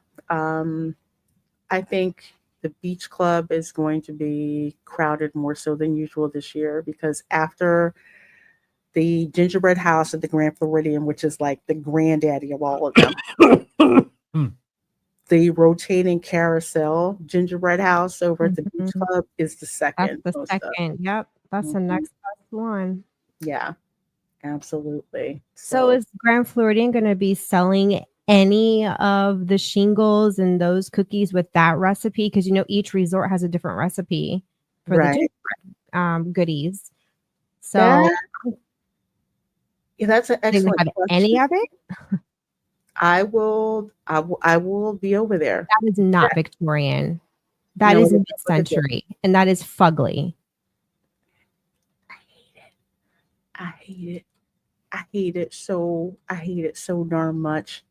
if you guys want a good comparison, go check out the show The Gilded Age. Yeah, And exactly. look at the furniture from The Gilded Age, from Yep. that show. And you will see just how just messed up. Or it even Downtown Abbey is another one you could That's pull another from. one. Yep. This just makes me want to go there less and less and less and less. Mm-hmm. They're just stripping away. There's no theme, so they're not really separating themselves from, to the hotels that are off property. You're not enticing me. Yeah, because Gifts My Grits, it used to be during the holidays, the line for the monorail to Grand Floridian. That's when I was really taking the boat because it was insane how many people were trying to get on there for the gingerbread house. But like Dan said, it's not the same. The Grand Floridian is the signature gingerbread house. Mhm. Yes, the Mhm. granddaddy of all of them, life size. Just the pastry artistry is crazy. I mean, me geeking out at how they were like putting the sugar, like the reflective sugar Mhm. around it, and the sugar work on, the window panes and everything. It was just absolutely amazing. Hey, Linda, how you doing? She's ninja watching. She's ninja watching. Well, the last Disney topic we're going to talk about before we get to the price hikes, of course, I see you guys are out there. I'm just going to put this right here. What? New $200 Santa Claus Christmas dinner coming to the Cake Bake Shop restaurant at Disney World. This is courtesy of the Disney Tourist blog. Yes, the notorious $23 slice for cake is doing a $200 Santa Claus Christmas dinner. Yes, Leftus Felix, $200. Now, let's see here. We all know how expensive it is, but it looks like, let's see, what are you going to get? Okay, so there's Santa. An Orthodox priest. Particular Santa, which looks a little wild, but so you can go there the 18th, November 25th, December 2nd, and December 9th. Why it's not the other ones, I have no idea. But anyway, 3-course, I hate pre-fee menu. So the menu begins with sparkling holiday champagne. Why they can't say Christmas? What's wrong with y'all? And cocktails, an elegant hors d'oeuvre, not horse duvers, not hors d'oeuvres. It's hors d'oeuvres. Okay. Followed by a sumptuous main entree designed to warm the heart, empty your wallet, and concludes with a seasonal dessert sweetly inspired by the magic of the season. And let's see, you get a photo to download from Disney Photo Pass. I hope that's free. I really do. I hope you do not have to buy the Photo Pass package in order to do it. And you get the chance to meet Santa Claus himself, sharing their holiday pixie glitter wishes while basking in the magic of the season. And Santa hand selects a delightful cookie just for you. And I guess this is some of the, Christmas cake that they have. Gideon still looks freaking better. And this is $200? Oh, hell no. Yeah. Yeah. So for $200, you can Nope. get, got $150 per kit. Heck no. Mm-mm. What is that? $150 for kids. Hey, look, so for adults, right? So this is what you get for $200. Hey, little Johnny, here's your $150 piece of cake. Mommy, I don't want to eat it. Can I just take it home? No, you're going to eat this $150 piece of cake. Mm-hmm. You're going to eat it. You're going to eat it. But yeah, for $200, up to 3 beverages. So you can't get bottomless beverages. You're only limited to 3. I hope there's some alcohol involved in that. But yeah, additional beverages are available for purchase. Yeah, right. Entree of your choice, a seasonal dessert from our menu, a professional family photo with Santa, digital download through Disney PhotoPass, and a gift to take home. That gift is a big bill. Oh, wait, there's more. Kindly Uh-oh. note, price does not include tax and gratuity. That's what I Full meant. There's your non- gift. You have to pay for the full thing before it starts. The full non-refundable cost is required at reservation confirmation, including tax and 24% gratuity. Who the heck is getting a 24% gratuity? Santa's raking it. Yeah, no. Now, the Hey, only I'll go do the time- job. I can pull it off. Ho, ho, ho. Give me your damn money and then we'll eat some cake. Yes, it's not even a course meal, go and shogi. Yeah, exactly. It's not. Yeah, this is No, ridiculous. and the thing is that kids are really simple. They're not actually bougie little people. Not typically anyways. You could take a child to McDonald's and they'd be happy with a Happy Meal and a treat from the Dollar Tree. You know. You want like peppermint pancakes, all that stuff, Christmas cookies, cakes, Santa Claus comes around, you know. But You can go to a local mall and go see Santa Claus. Exactly. Go to Florida Mall. Go to Florida Mall and see Florida Santa. And then you can go and get the other, the other stuff that's there. This is They have other Santas you can visit too on property, Yeah. right? Or even at Universal. Yep. Or SeaWorld. I mean, like Disney's not the only SeaWorld thing does a doing wonderful setup for Christmas. And Universal does too. You can have breakfast with the Grinch. I want to do that. that. That would be cool. I want to do that. That He's to my me is type of better than dude. this. Same. I do too. No, I'm not impressed. Again, you can get better cake at Gideon's. It's only $10 a slice. I was half tempted to buy one of those whole cakes, just go there and bring it back for my family visiting. Same. I'm so tempted. Same. It's expensive. Do it. I think it's like Go to Publix. You can get a beautiful cake like that custom made for far less. It's you not can. Yeah, it's not. It's not the same. It's not the same. Publix is good. I am not knocking Publix cakes whatsoever. I'm not turning that down. A Gideon's cake is on. Oh no, I thought you were talking about another freaking level. And I think you were talking about. No, I got it wrong. I thought you were talking about the cake bake shop. Oh no. Gideon's, you can buy, I think a full cake is like what, $75, I think. Oh, that's not bad. That's yeah, it's not terrible. If thought you meant get this, it. I was like, yeah, no, don't. I'm half $26 tempted to get my happy butt up tomorrow morning and go get one. It is so delicious. It's so good. Do you have to order them in advance at all, or any to order a Walk full in. cake? Gideon? No, I think it's strictly walk-in because they have. I think they have the Halloween stuff now, don't they? Now. Yeah, they do. Because I need the Bride of Frankenstein cake and cookie. Yep, I'm gonna have to go again. Damn you, Disney Springs. Halloween. But with the cakes, it's like chocolate. You got to get it. Because it will sell out, especially the whole cakes will sell out. I have to ask about the whole cakes, but yeah, they are available. The thing is, if they're going to be available when you get there, that's I'm cheating this year. I made from scratch black chocolate cupcakes last year, but it was so laboring. I'm just doing box cake this year. Like, screw it. Real Christmas magic might be getting your kid to eat anything but the cake. Yeah, especially the cake bake shop. No, but $200. Yeah, I don't know why that's still. I'm shocked too. I heard the only thing good there is the gumbo, and I mean, granted, I'm not cheap, but I'm just like $23 for a slice of cake. One, there's cake at Publix, and two, if you want an artisan slice of cake, go to freaking Gideon's. Honestly, let's go ahead and do that.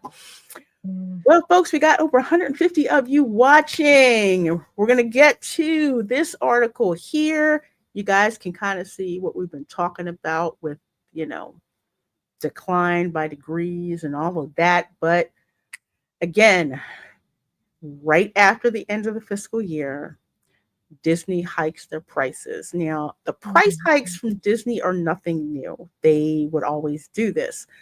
But there was a time where the price hikes seemed justifiable because it didn't cost you like having to mortgage your house in order to go to Disney. The value was still there. It's kind of like, cost of doing business. Yeah. But at that time, Disney was always hyping up the value of what of what you could get. But now, not so much. So, coming to us from Variety, as it does each year, Disney has increased ticket prices for its two big U.S. theme parks, Walt Disney World Resort in Orlando and Disneyland in Anaheim. Under the new pricing announced October 8th, tickets for a one-day, repeat this again, one-day single park visit to Disney World or Disneyland will now cost for the first time more than $200 during peak times. For to see walls? To see walls. At least at Disney World. I don't know what construction is over at Disneyland. I'm not up on that, but $200. So, for example, single day, single park ticket during the weeks of Christmas and New Year's will increase 5% in Orlando to $209 and up to 8.7% for Disneyland, because y'all live in the People's Republic of California, to $224. Disney says it continues to see strong demand during the holiday periods, which is true. It does. In fact, it recently paused sales on a one-day, one-park tickets to Magic Kingdom for this upcoming New Year's Eve due to expected demand. Now, that doesn't surprise me. A bunch of locals go. A lot of people come from out of town to go. If there was one time during the year that you would just blow the whole load and go to Disney, it's Christmas. It is literally packed. It is gridlocked at Christmas, especially going to New Year's Eve at Disney. Yeah, it's insane. It's absolutely insane the amount of people that are there. They still sell out with their tickets because it's an experience to do, to say, hey, I was at Disney World, for New Year's Eve and also for Christmas. That's why I tell people, if you're doing your first trip to Disney, don't go during Christmas. You will freaking hate humanity. It is, unless you're used to it, like I'm used to it, and I know all the hacks and everything that you can do. It is the most expensive, crowded ass time to go. Just absolutely ridiculous. So most other Disney World single day, single park tickets have increased by an average of $5. Animal Kingdoms is going to remain $119. And I argue that if you're looking for Disney magic, even though they're working on Tropical Americas, after the Magic Kingdom, the Animal Kingdom really is a wonderful park to go to. So Disneyland kept its lowest ticket price at $104 per day. It's worth noting that Disney parks starting and high-end prices for tickets on sale through October 2026 remain unchanged. Meanwhile, there's a new discount offering Disney World guests up to $250 off each night of a minimum 4-night room and ticket package for most days from late February to late July 2026. Notice, minimum 4-night room and ticket. Not just a room and tickets, minimum 4-night stay.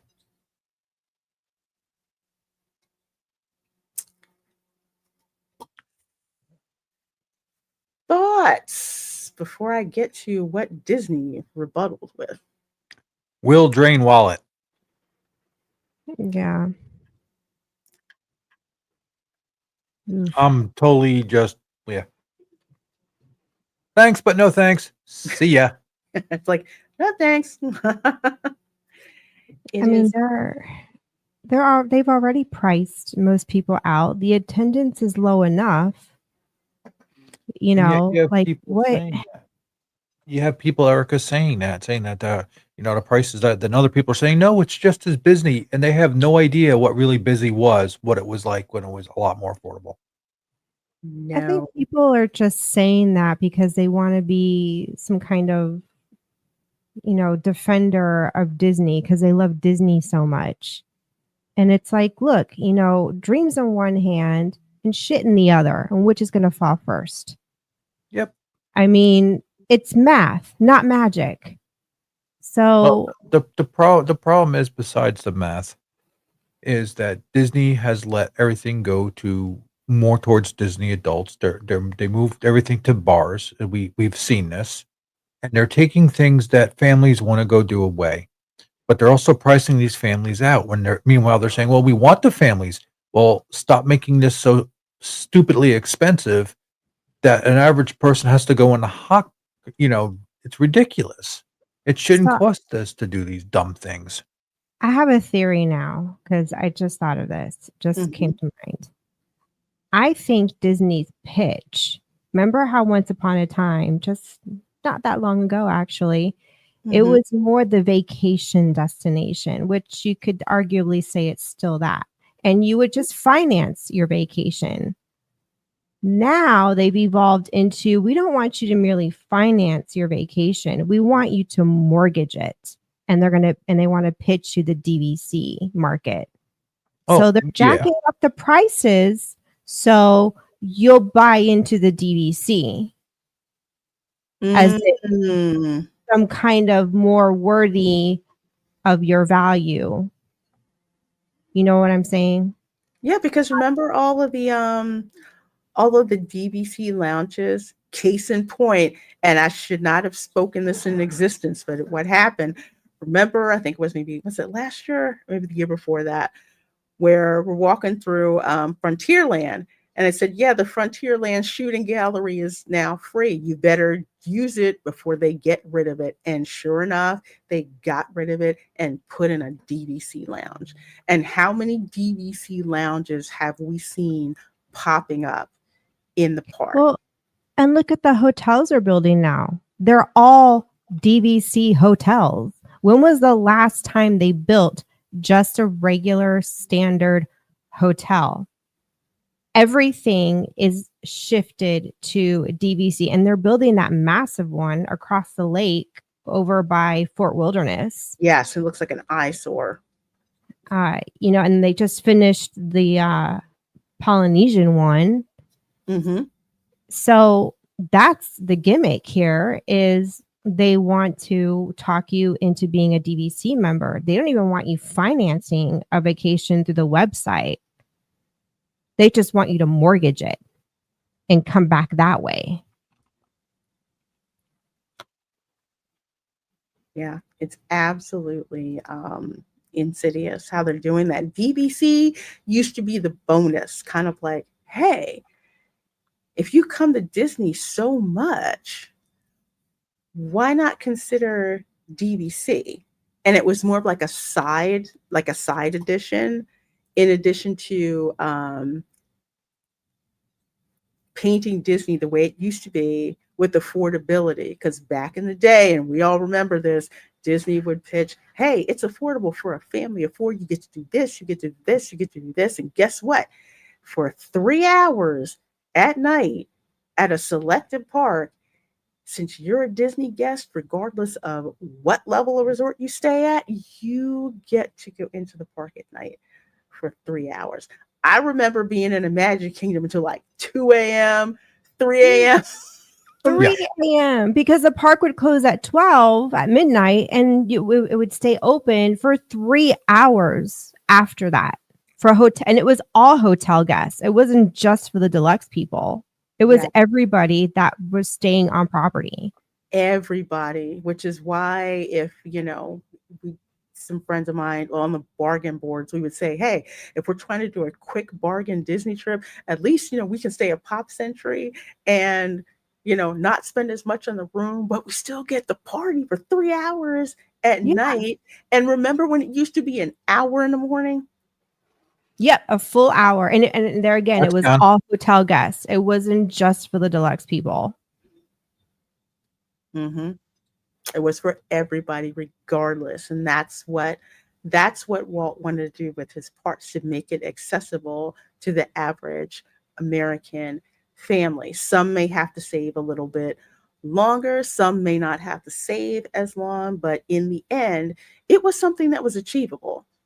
It didn't break the bank for most people. It was more of like, we just got to save a little bit longer, and then we'll get it. But the value was there.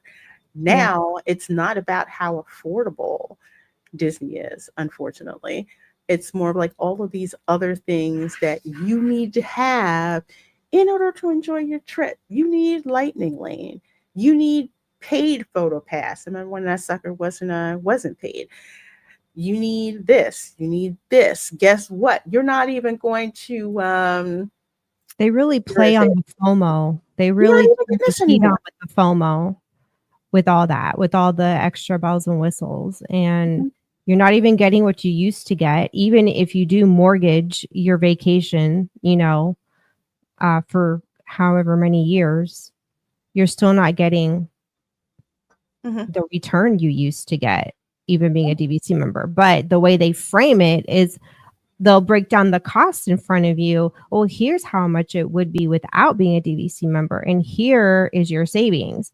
And, in the moment when you're in front of that real estate person, like it checks, but it's relevant to that moment. And if you don't know Disney previously, what you used to get and how far your money went, if you're ignorant to that, it's easy to buy into it. You just say, sign me up. It sounds great. And it's like $200 some odd dollars, a person to go to Magic Kingdom. But look at this over here. You got this DVC gig here. And I don't know, it looks kind of cool to me. And we do love Disney. Like, you see how they hook you.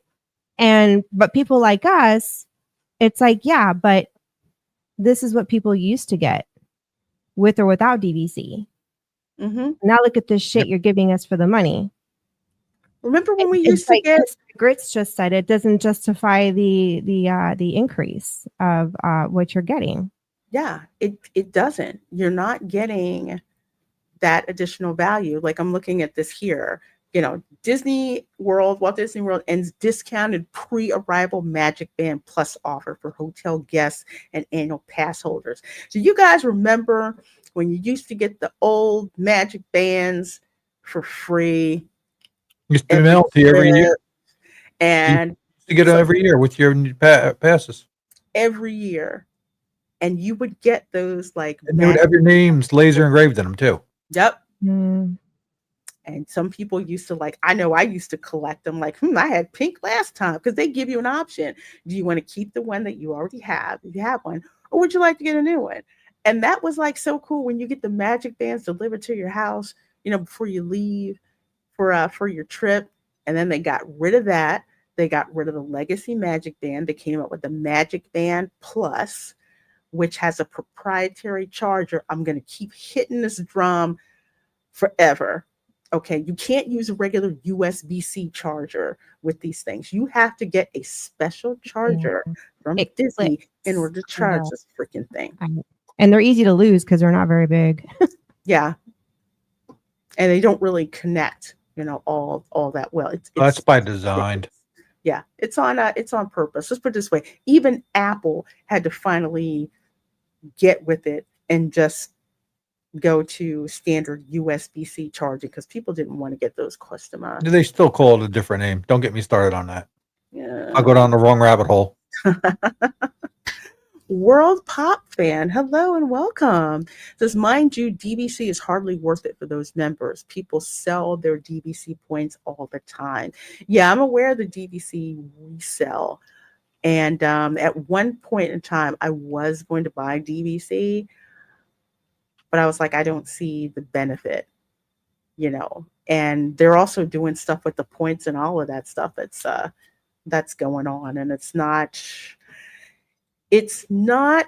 the perk that it used to be, not by a long shot.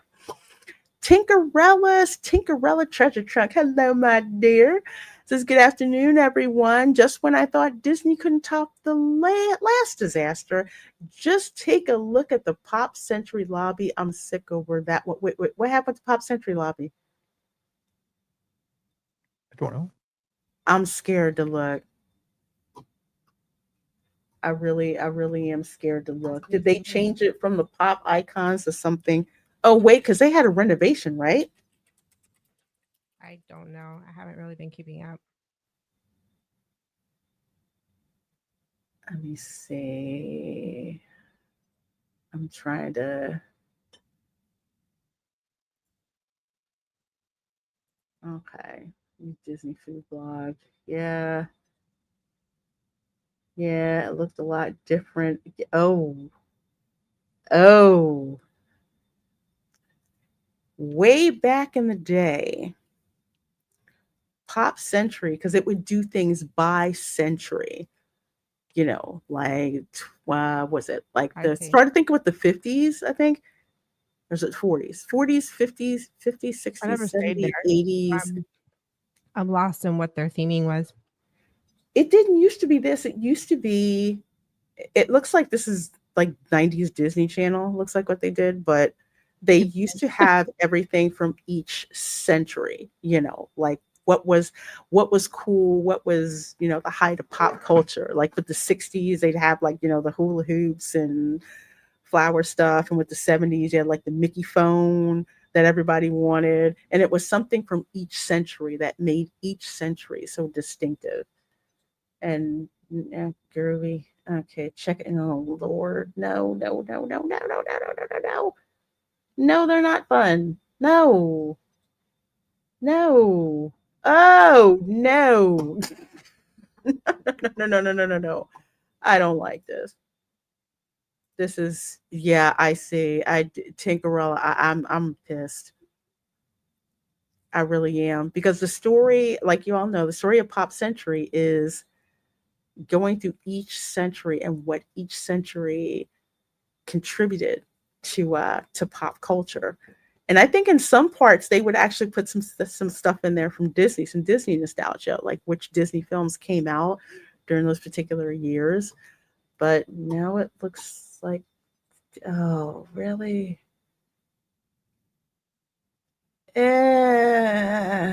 I'm not happy with this. I'm not happy with the new design. Ugh. Yeah. Oh, that's gross. I really don't like that. So they opted out of going through the many centuries of pop culture. Mm-hmm. Yep. To just one era, which is 80s and 90s. Mm-hmm. Yeah. Yeah. They called it the retro refurbishment. I'm not happy with that. Ugh. Oh, wait a minute. They closed the comments. I wonder why.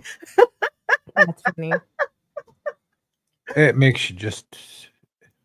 Oh, makes you shake your head, just like, what the heck? I'm kind of just getting to the point where it's like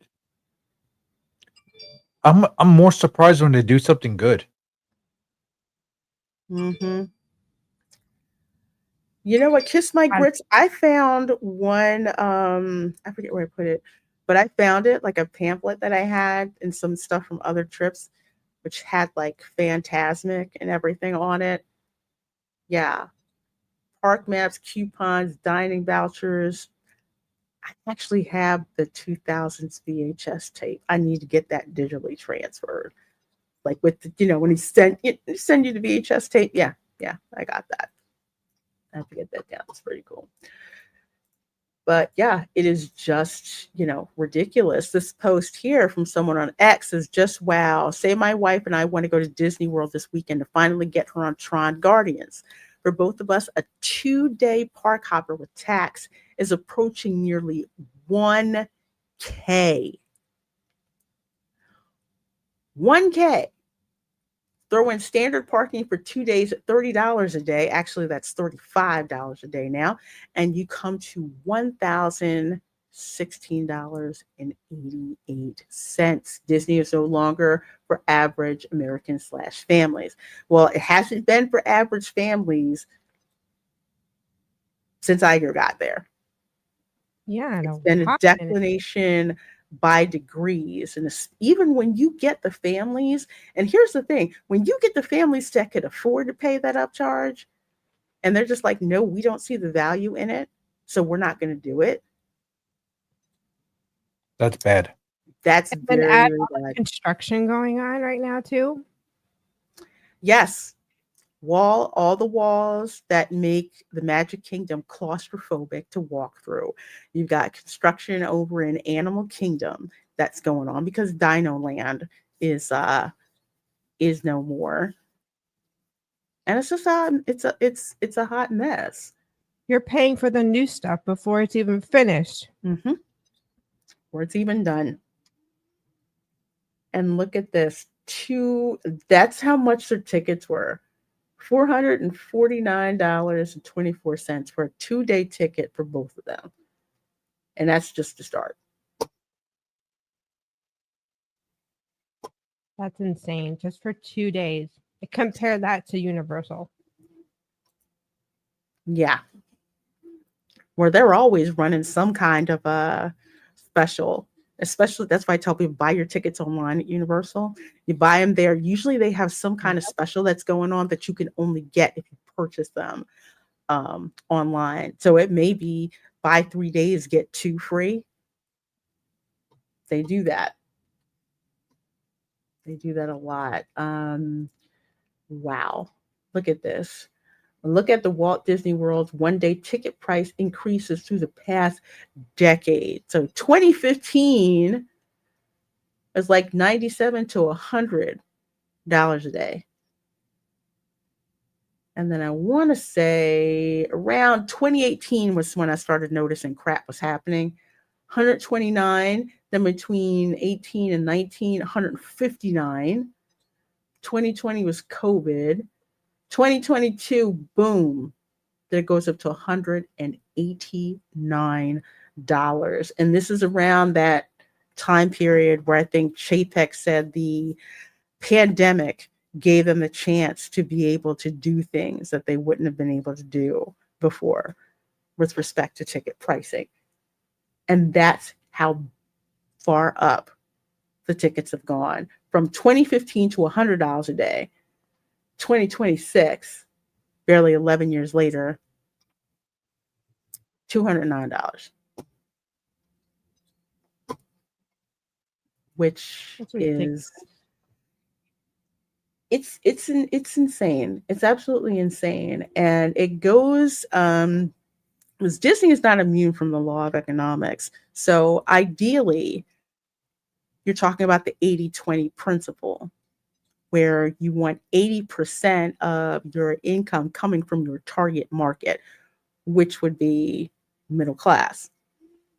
The remaining 20%, is between the super budget to, the whales that can afford to spend money.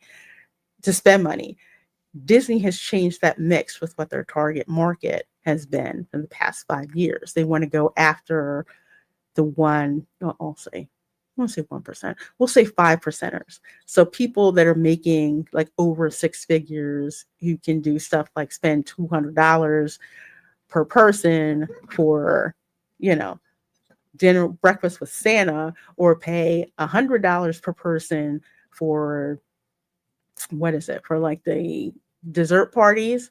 Can pay $150 to $200 a pop for the Halloween parties and the Christmas parties. I have friends that make 6 figures, and even they don't go to Disney. They'd rather take a cruise. Mm-hmm. And that's where it comes to, again, the law of economics. When your consumer no longer sees value in it, they're not going to spend money.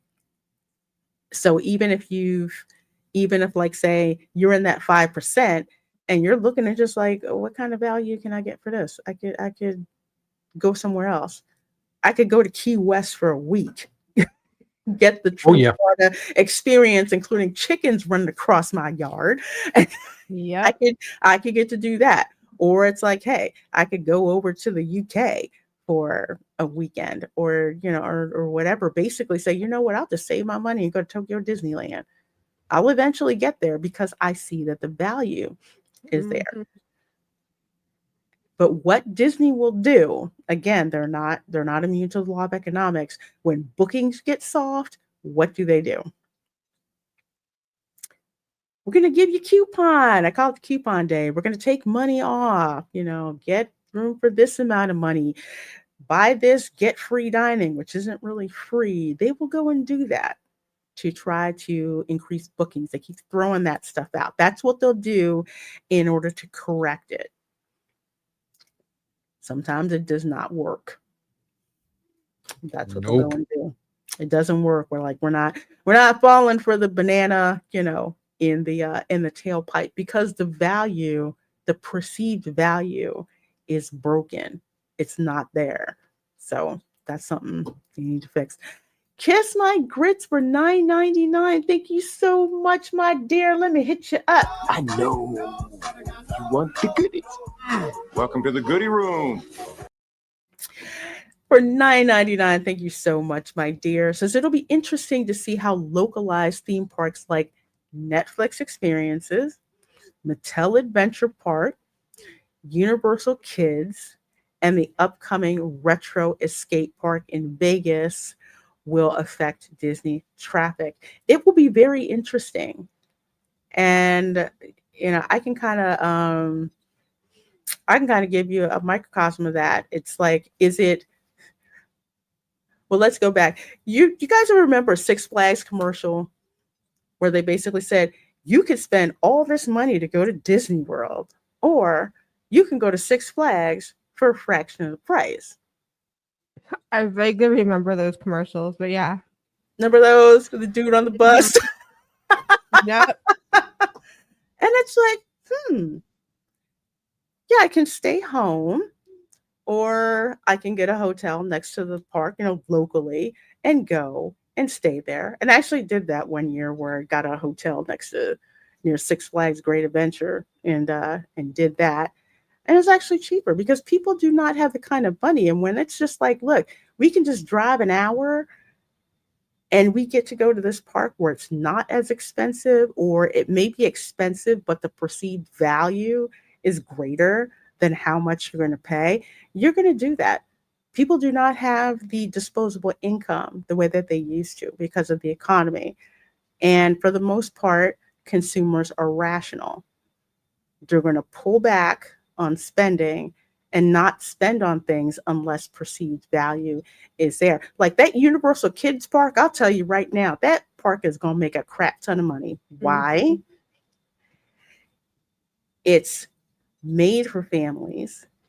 All the IPs that are there, the kids know about, especially those freaking Minions. They make $1 billion. Make $1 billion. Minions are fun.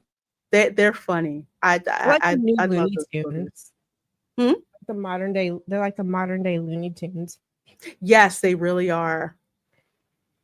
They really are. Camera Girl grew up on watching, the Minions, and that's what they know. The Minions, Shrek. Say what you want about the Trolls. I love the freaking Trolls movies. Like, I used to collect the Trolls as a kid. All that stuff. The kids still know about freaking SpongeBob. And a whole park where that's all you do. I mean, DreamWorks Land over at Universal is a prime example. So much fun, lots of stuff for the kids to do, and they're into it. It's geared towards families, the IPs that the kids know, and the perceived value is there. So going to be real, real interesting, especially Kiss My Grits like Legoland. Legoland out in Polk County, they're doing another expansion of stuff. It's going to be crazy. let's see. Universal Studios today is $159 for adult. For Epic Universe, $139 for Universal Studios. Here's the other thing where it comes to perceived value. Epic Universe, when they did their pass holder previews, they charged for that. Nobody complained about how much it was. It was just like, I can't buy tickets. How come I can't get in and buy a darn ticket? But it was new and everything was pretty much working for the most part. Mm-hmm. You compare it to Disney. And they told, have relevant IPs that are popular. yep.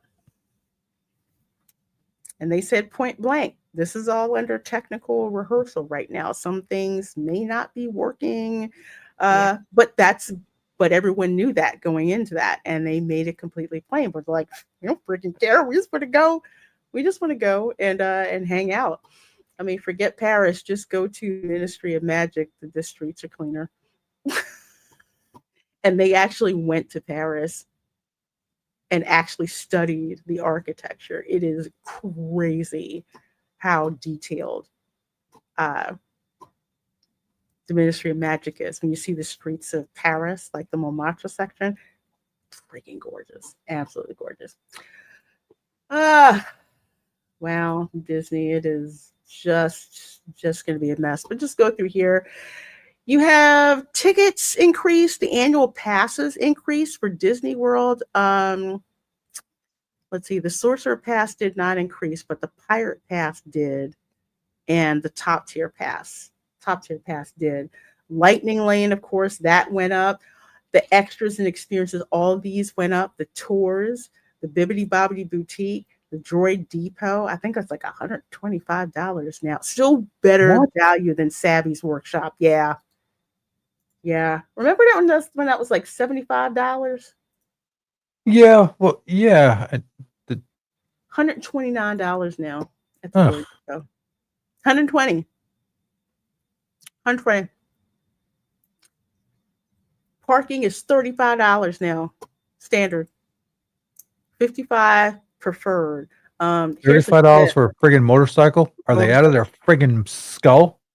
$40 for oversized vehicle. Basically, got an RV or something like that. Yeah, it is an absolute mess. Thanks for subscribing. And Knox are us. Hello and thank you. Scrooge McDuck would be charging these prices. No, Scrooge McDuck, he would want a return on his investment. Like, yeah, I charge X, Y, and Z, but guess what? Look at all this stuff you get. Look at how you can't get it. He sells it. It's like you can't get an experience like this anywhere else. Shoot. It's like Mr. Krabs be running out saying, I'm losing money. What are you doing? You're burning me money. This is nuts. The pretzels are like $8. Actually, $8.50. And those pretzels are made in Pennsylvania, not in Florida. So not even made here. Frozen. So they are shipped frozen and they just pop them in an oven. I don't know if they're frozen or if they're sent fresh every day, but the pretzels themselves are made in Pennsylvania. They're the same texture. And my Philly people will know this. Yeah, Dylan, the Philly pretzels that you get that they would sell, and you buy them off the street or you go to the Philadelphia Pretzel Factory. Yes, that is where they buy their pretzels from. You taste these pretzels and you will immediately be reminded, yes, the Pennsylvania Dutch soft, yes. Even the ones in Germany are done. Yeah, they're the same here. Yeah, Going Shogi says definitely. I'm not a fan of them, honestly. I love the Philly pretzels. Of course, when we get them in Philly, they're fresh. So they're really good. They're not even fresh. It's disappointing. You go to a German bakery, you got to get there early in the morning. But after about 2 hours, they get stale and like hard. Yeah. And that's how... They don't really like. Yeah, they're not, they don't have that nice, lofty taste, which is why, usually in Philly, they're done fresh and they rotate them out, especially if you go to the sports arenas and everything. But yeah, Philly pretzels are iconic. So when I had one at Disney, I'm like, why does this taste like Philly pretzel? Because Because it is. Yeah, because it is. They'll make them. They make them in Pennsylvania. Go watch Clownfish TV. They'll tell you the same thing. Neon's like, sorry to burst your bubble, but Disney pretzels are made in Pennsylvania. yeah, just don't eat them at the end of the night. They make me sick if I eat one at the end of the night. As long as they're not made in China. Yeah, that's true too. That's true too. Oh my gosh. Dylan says, oh man, now I'm hungry. Dude, I would love to have a Philly soft pretzel right now. For real. Well, let's skip on over to Universal news for the latter part of the show. Holidays at Universal. Yes, I always hype this up. Christmas at Universal is insane, and I love it. You can get to meet the Grinch. It can be a wait of up to 2 hours, but it is worth the wait. People will wait there. They will wait to meet the Grinch. And if you've ever seen the Hula Day Spectacular, the only thing more popular than Max the dog, because Max is a real dog and his trainer's right there is a real dog, is Dude Who's the Grinch. It's insanely good. So they have, let's see, of course, they have the seasonal treats, sweets and treats. So if you go to City Walk, it's all swagged out for Christmas. The Red Coconut Club, decorated completely for Christmas. It's amazing. The seasonal merchandise. You've got the tribute store for Christmas, which is insane. There's Earl the Squirrel. Usually he'll be out for meet and greets and all that. So you can meet him. They have, of course, Hogwarts Castle swagged out for Christmas. Because as you know, one of the big things in every Harry Potter book and movie is Christmas time. So it's just absolutely freaking amazing. I haven't done New Year's Eve because in Orlando, I don't go anywhere near these parks. No, we stay home. I've done it too. The closest I was insane, but I did it. Insane. Dude, the closest thing I did was I got a room at the Dockside Resort, one of the rooms up on the high floors. And around 10 o'clock, that's when the fireworks started going off. But at midnight, you had the fireworks from SeaWorld. You had the fireworks in Universal. You had the fireworks from the city of Orlando. You had the fireworks up in Altamont Springs. It was like a war zone. Yes, every year. That is exactly what it looks like because of all the fireworks going on. Not to mention people setting off illegal fireworks at their own house. That's a little different, but yeah, literally. That's what it looks like. So they have the holiday tour, which I'm hoping I can do this year. So you get the meet and greet with the Grinch. You get a reserved seating for the Christmas Hula Day Spectacular, which is an amazing show. Music by Mannheim Steamroller. You got to check that out. They've got the Grinch and Friends Character Breakfast. This is crazy popular. And it's only $58.99 plus tax. For adults, $32.99 plus tax. For kids 3 to 9. So very, very affordable. It's a lot of fun. They even have roast beast. Yes. Roast beast. They have roast beast. There's a roast beast sandwich and I had it. Was it good? It was good. It was good. It was good. It was so good. Plus, you also have to remember, if you're a Universal guest, you get access to one of the select parks. Usually it's Islands of Adventure an hour before everyone else. Usually it's Universal hotel guests and pass holders. I think the top 2 levels of pass holders, Premier and Preferred. You get in an hour before anyone else. Hey, Demarjanai, how you doing? Good seeing you, my dear. got to go check out the Modernized channel for sure. He himself, the Grinch, carved the roast beast. Yes, there's a roast beast sandwich. They serve it at Circus McGurkus, which is a which is yes, like the book Circus McGurkus. You go in there, it looks like a circus in there. It looks like you just walked into the Dr. Seuss book, and it's awesome. They even have the Who's walking around Seuss Land I love that. for Christmas. It's so cool how they do that. It is so much fun. But not only just at Universal at Islands of Adventure in the Studios, but Epic Universe is supposed to be getting some Christmas touches too, most notably Ministry of Magic. Oh, That's gonna be dope. yeah. It better be good because, yeah. You know it will be. Yeah. I I'm- it'll be disappointing. It better be decorated nice. It just saying. Can you imagine?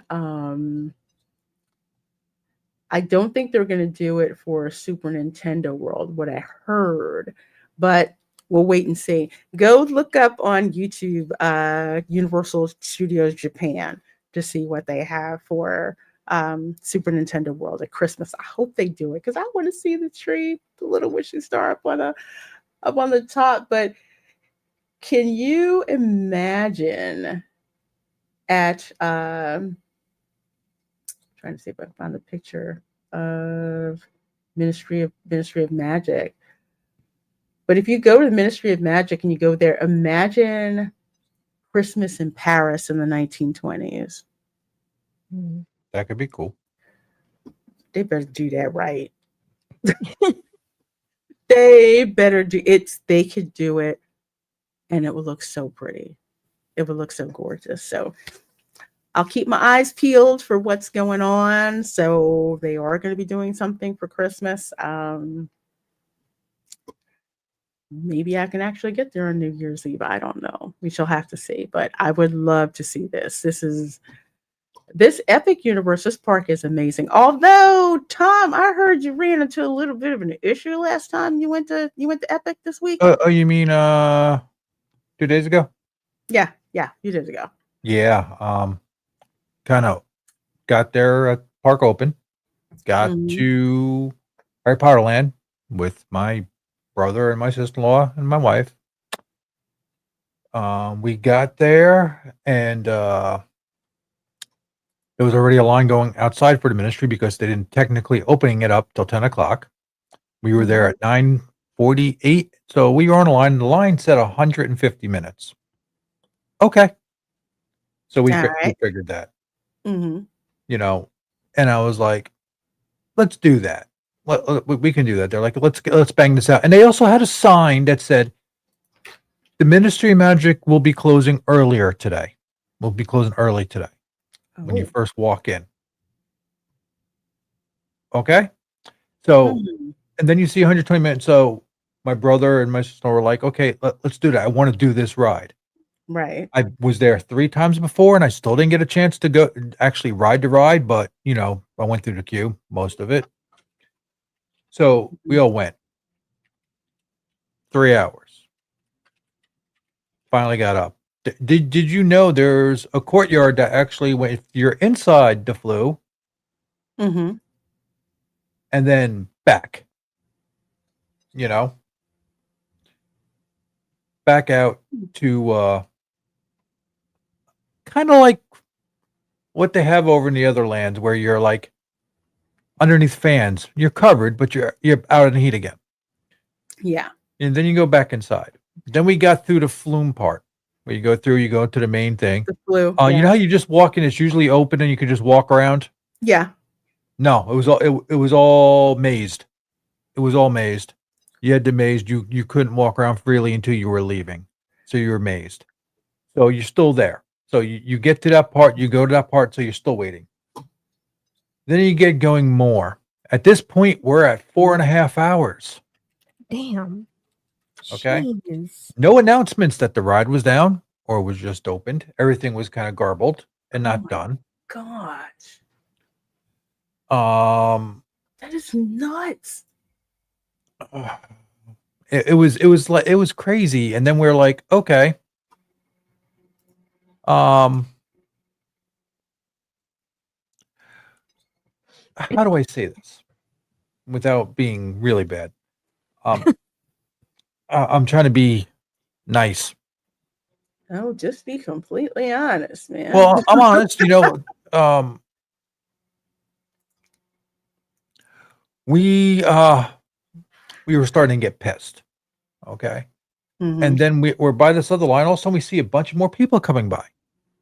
The fast pass through one thing. We were on a regular, Right. the express pass. And well, 5 hours in, they opened up the single rider line when they still had hours upon hours of people sitting in the queue.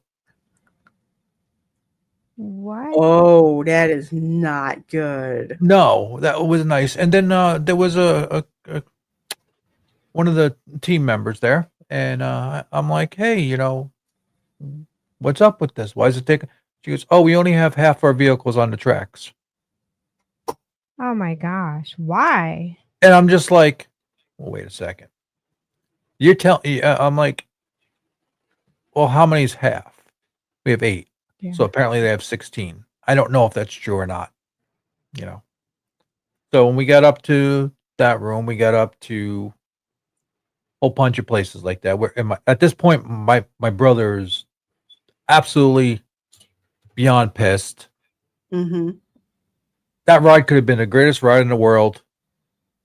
But we were committed to it at that point because we spent so much time. There was no communication by the guests. You couldn't hear nothing. Like when you're in Monsters and it goes down, you could hear them. They stopped the Mhm. music and say, no, you didn't hear it. It wasn't clear. There was no communications. Jeez. So we went. We finally got on a ride, Mm-hmm. and it was okay. It took the fun out of it because of that.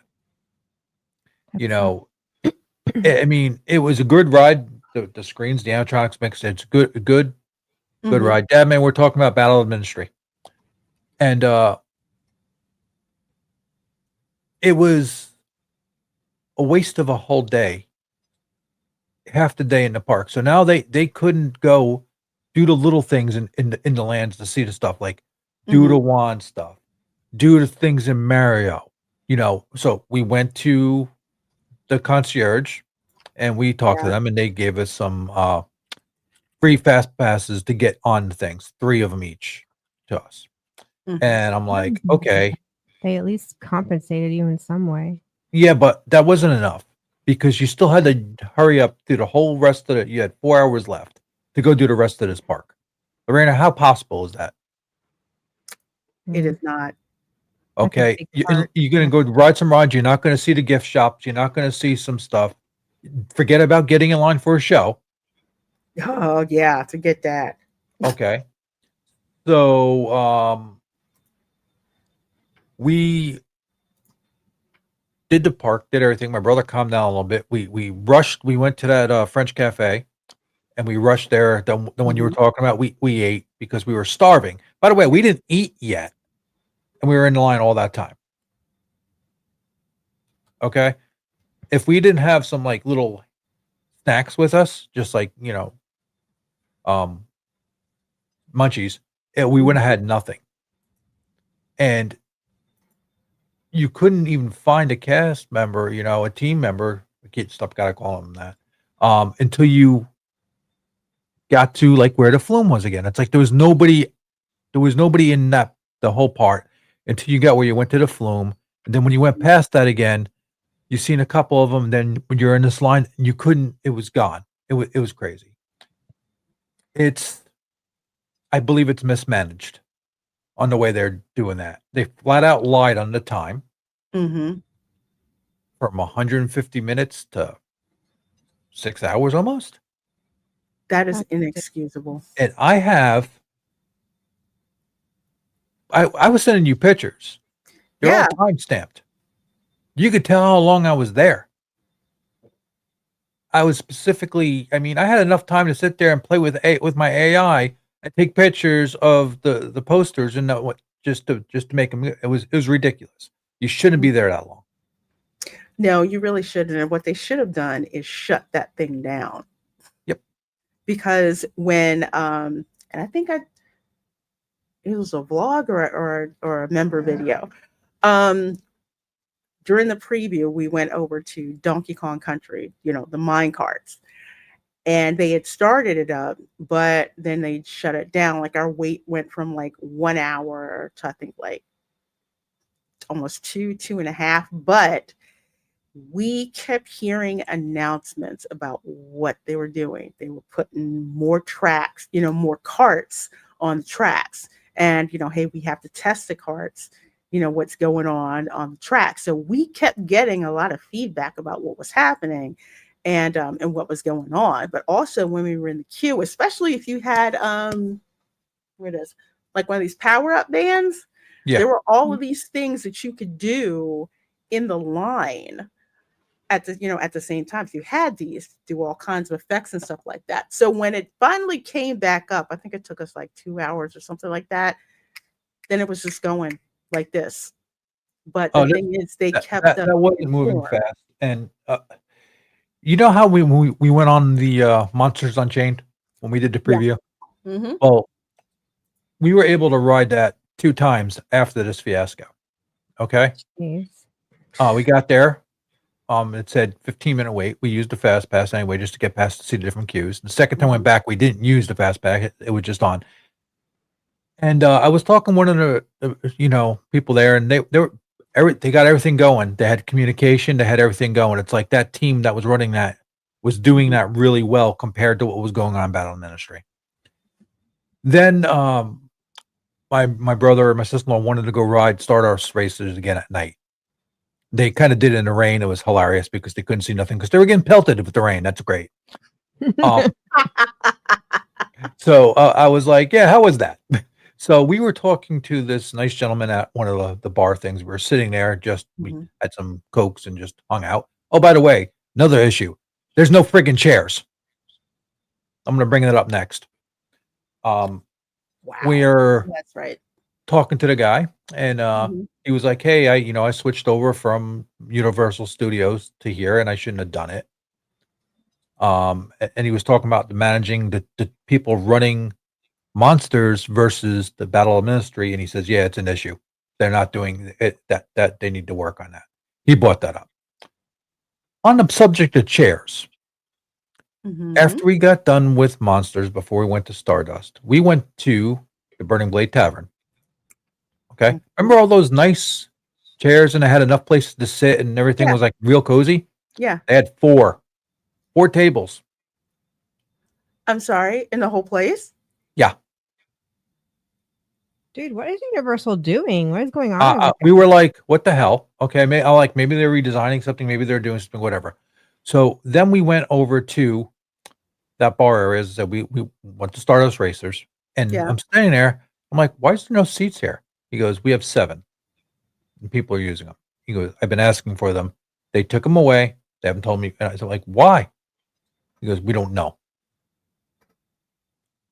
I'm like, okay, this is kind of crazy. It's like, are they worried about storms? What's the reasoning?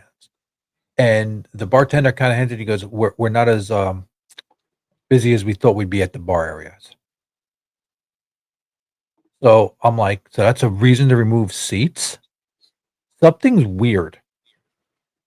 That's and I thought I'd bring that to your attention, but so yeah.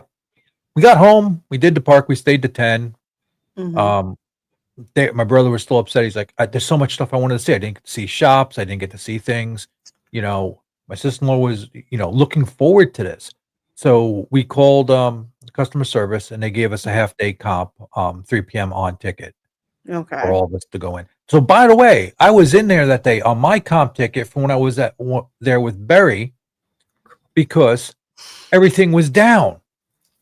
And he couldn't do nothing. And that park was only open to 7 that day, if you remember correctly. Yeah, I remember. Yeah. So everything was down. So it was a comp ticket. So at first, they didn't want to give me the comp. I'm like, hey, what happened? You know, and I said, listen, I just used the comp for the comp, and we got stuck in this for that long a time, and it's ridiculous. So they did it. They worked on us. And Zam Waters, yeah, it is odd. They used to have plenty of seating in the Burning Blade Tavern. Me and Lorena were in there a couple of times, and it was shocking that they were gone, totally gone. And that was just this, you know, again, I am going again this week with them. Mhm. I am going to go check on a couple of those things again. No, I'm not writing Battle of the Ministry again. This is going to be looking around, checking things. We're not doing rides this time. We're going to probably try to do a show, or both shows that we want to check out. And yeah, and here's the shocker: I had more fun riding Mario Kart than I did at Battle of the Ministry. You know, I honestly think, and this is just me. Usually, when you have something like the park open, you've got like the A team kind of transitioning things with what's going on, and then they eventually transition it to, I call them ops, the people who are going to be running it day to day. So it seems like some teams are on it, and others, like at the Battle of Ministry, they are not on it, and they need to fix that because that is the top. I want to say the top. This outside of Super Nintendo World, which is a different audience whatsoever. Yeah. Battle of the Ministry, that ride, they struggled to get that online. Then they had all kinds of issues, so they had to, you know, not take any of the we'll call them fast pass reservations. So they literally had to shut down and like test it for like over a week to 2 weeks to find out what the heck was going on with it. And then finally bring it back up. 6-hour wait is ridiculous. That is inexcusable. They should have shut that sucker down or basically cut the line, pretty much is what they should have done. And get the people through there that were already there instead of opening up the single writers and and all of that. It's a darn shame it's not stable yet. It's a shame. It is a good ride. It is not worth that amount of time waiting. Not for what they're charging $150, $157 for a non-Florida ticket. Mm-hmm. Okay, to go. That is just an abundant waste of your park goers' time. That's trying to see the rest of it, and just a big pie in your face type of queue management. Being that the ride wasn't even open when we got there, and it was still that long, and you had a sign up that said, I forgot about this. They didn't close the ride till 8:00. That's when it said at capacity and no more riders are allowed. So it's closing early today, signs up all over the place, but it didn't close at 8:00. Yeah, Universal, y'all need to fix this. Yeah. You really, really do need to fix this. It's gorgeous queue. Yeah, the queue is beautiful. They do have water in the line and everything else. They have other things that you can get. You can get to the child swap area in the room. Mm-hmm. But that is just that's inexcusable for a ride of this is like the it was weird. I mean, and the part was we were left in the dark. You couldn't even make an informed decision. Like, it's like, do we want to leave and come back? If we would have known they were open to single letter ride, we would have just jumped out, did some other stuff, came back and did that. Yeah, that's ridiculous. Like I said, with they wanted to go use the wands. They wanted to go to Nintendo Land, use the power up bands. They took all that time that we would have been in the park spending other money, getting a wand, getting power bands, 2 power bands for my brother and my sister-in-law. Yeah, because it's not eating other food, munching other stuff. We would have had, they wanted to check out Pizza Moon on the inside. They wanted to go into Oak and Star Tower, see all these different things. We wanted to go into the Grand Helios and go to that bar on the top of it and check out the view up there. None of that was done. Now, yes, they gave us that half-day ticket. Honestly, they should have gave them a full-day ticket. Yeah. Absolutely. It's a 2-day park by itself. It is not a 1-day park from where I am. And the thing is, he would have spent less money if he got that the 3-park deal with the hopper to go in between aisles of there. But he's like, we can go there anytime. It doesn't, and he wanted to, Joey wanted my sister-in-law wanted to do Epic. I felt so bad for them that they got stuck in that ride. I mean, 6 she was sitting there, her back was hurt, and Linda was upset, and it was just crap that they did that. It's like they need better communication. I agree, especially with the attraction like that. You don't want to leave your guests in the dark. If you keep them informed about what's going on, yeah, some of them get upset, but at least they're kind of being, informed as opposed to being left in the dark. Learn from the Donkey Kong Country ride, all right? I'm just saying. Fanny Willis Booty for another $4.99 super chat. Thank you so much. Here we go.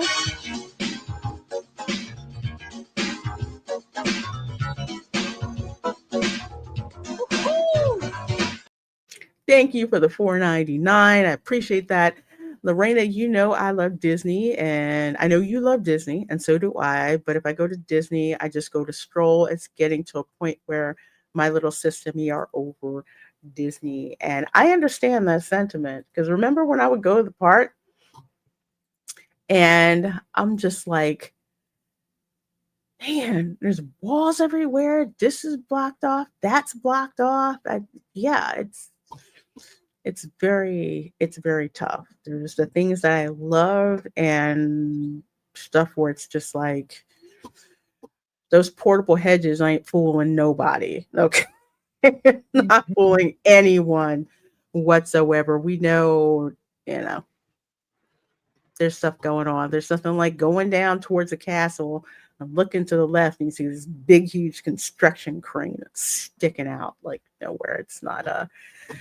It's not good show. So thank you, Fanny Willis Booty, for that. I sure do appreciate that $4.99 super chat. Thank you so much. Zen Water says, I got stuck for nearly 2 hours in the Donkey Kong cart ride because it went down and because of weather. Yeah, the weather is the one thing they cannot control. Although, like we tell people here, if you're visiting Florida, anything that you have planned to do between 2 o'clock and 6, you may want to do it inside during the summer because of the rains and everything that happens. And again, just like Tom was saying, Epic Universe is a huge freaking park. Yeah. Huge park. You cannot do every land to the fullest in one day. You literally have to make a decision when you get there. Either you're starting a Super Nintendo World or you're starting over at the Ministry of Magic. That's the time suck that you're going to get, you're going to get into. But 6 hours. But it shouldn't be that extreme. I figured 3 hours, Lorena, would have been okay. Something happened. 3 hours is fine. 6 hours. I couldn't believe it when you told me you were still in line. I'm like, I was sending you stuff. Yeah, that's over half your day. I mean, yes, if you spend exactly 8 hours in any theme park, that is inexcusable for the entire industry. That would have raised all kinds of hell. I hope when you get that survey, you let I kind of had to, let my brother. He when he gets quiet, that means he's pissed. Mm-hmm. Okay, like that so we're staying there and we're trying to do this, and the one cast member who was helping us was good. She was okay, but she didn't have. I was like, "Hey, listen, can't you do more than this?" No, I really can't. So we had to bring it up to the phone call. At that point, I'm like, "Hey, bro, let's go, continue on our way. Otherwise, we'll be out here for a while." And I rather you get to see some stuff and do things. So we concentrated on our rides, which we hurried. But I can see, my sister-in-law is a big Nintendo fan. That was her thing growing up, and she's like, I want to do more in this world, but I don't have time to do it. So we're going to be doing it. And that's a shame because she probably didn't get to, the Yoshi attraction. You got to go to the Yoshi Snack Shack. You got to get the Power Up Band, and you have to go. And not only just the stuff that's outside, but there's other little hidden caverns and mini games to go through. Yeah, in there. That's like mandatory 4 hours. You're being in Super Nintendo World. for Yeah. the most part. But 6 hours, that is ridiculous. I certainly hope that when you get that survey, Oh, Oh, I'm yeah. waiting for that. I've been looking for that email. Oh yeah. it's like bring it, you know. Totally I'm bring it. probably going to get a call or get banned. No, you won't get I banned. don't think you get They're banned. good about constructive criticism, and Mhm. they're probably aware of their own problems. But the more you poke, then the faster they'll get their crap together. Squeaky wheel gets the grease. I know from what I know from behind the scenes, Oh, and another Universal, thing. yeah, they're paying attention to that. So Since they gave us Fast Pass, guess what? 2 rides those Fast Pass won't work on. Mario Kart, Minecart Madness and Battle of Ministry. yep, I knew it. It's like, I knew it. and I talked to my brother. We walked over to Minecart Madness, and he looked at it. And he looked at the way he goes, "I don't have the time to do this." Minecart is a new flight of passage. Yeah, I thoroughly enjoyed Minecart. I didn't like it that much. I didn't fit well in it. Oh, okay. Yeah, we just kind of liked it because we like playing Donkey Kong. We played like all the Donkey Kong yeah. games. Camera Girl knows all the, like all the Donkey Kong characters. And of course the interactive stuff in the line too. That's always been fun. If I feel like if they're going to comp you for an issue, then it needs to be a full comp ticket where And you're comped for any attraction, but leave those tickets reserved for these extreme cases where you guys were literally screwed out of 6 hours in a theme. There's so many people with us. As we towards the end of the night, the guy walked up to him. He goes, "Hey, we remember you from the line." And I go, "Yeah." He goes, "We're not using their comp things. We're leaving. That my kids can't take it. Here's 2 more." Oh wow! And I'm just like, did they get to do? Because we were talking. Did they get to do Nintendo? And he's like, "No, we didn't have enough time. So now we got to try to book another vacation for this." And then there were some kids in line when they got to the 4-Hour Mart. These parents weren't controlling them. It was horrendous. These kids, and they almost hit my sister-in-law in the face with a wand. The one kid's kicking people and doing things, and they're bunch of, and the parents are just glued to their phone. Control your badass kids. I at the point I was calling them semen demons.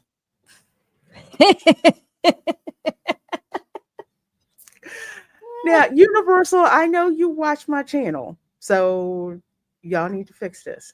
Okay, you need to fix it. I mean, you can't really control the stupid parents with their demon seed kids, but at 5 hours, those kids were gone. I can't blame them, but like we're losing it. But speaking of losing it, the last thing I want to show you guys here again, we have attorney Ben Crump. All right. The notorious, ambulance chaser attorney, okay, usually takes these high profile cases and turns it into a freaking media circus. Now, do you all remember that lady who said she got hurt on Stardust Racers and that sucker got settled out of court real fast? Yeah. Okay. That lady had a Florida lawyer. Okay. So he knows how it works down here. As far as I know, to my knowledge, an official lawsuit has not been filed. So Crump's just being Crump. So he's just, it's all talk, just bop, bop, bop, bop, bop. Yeah, just that. This is how, Can I tell you something about my brother's experience on Stardust Racers both times? Sure. He said it was smooth. Because I said, "Listen, I want to know how it is because you know how my neck is. I won't get on that." I just said I wouldn't get on it. And he goes, "It's not going to bother you." He's like, "I didn't have that type of movement. I had some zero gravity type movement and everything." He goes, "I don't understand that." So, because I told him what happened with the person. So I don't think the ride is as brutal as everybody's saying. No, it's. Oh, so go ahead, Erica. I did some research on this, specifically in regards to spinal issues, and there is a medical explanation as to what happened to this guy. But I can tell about that later. I'm interested in what's going on now. Okay.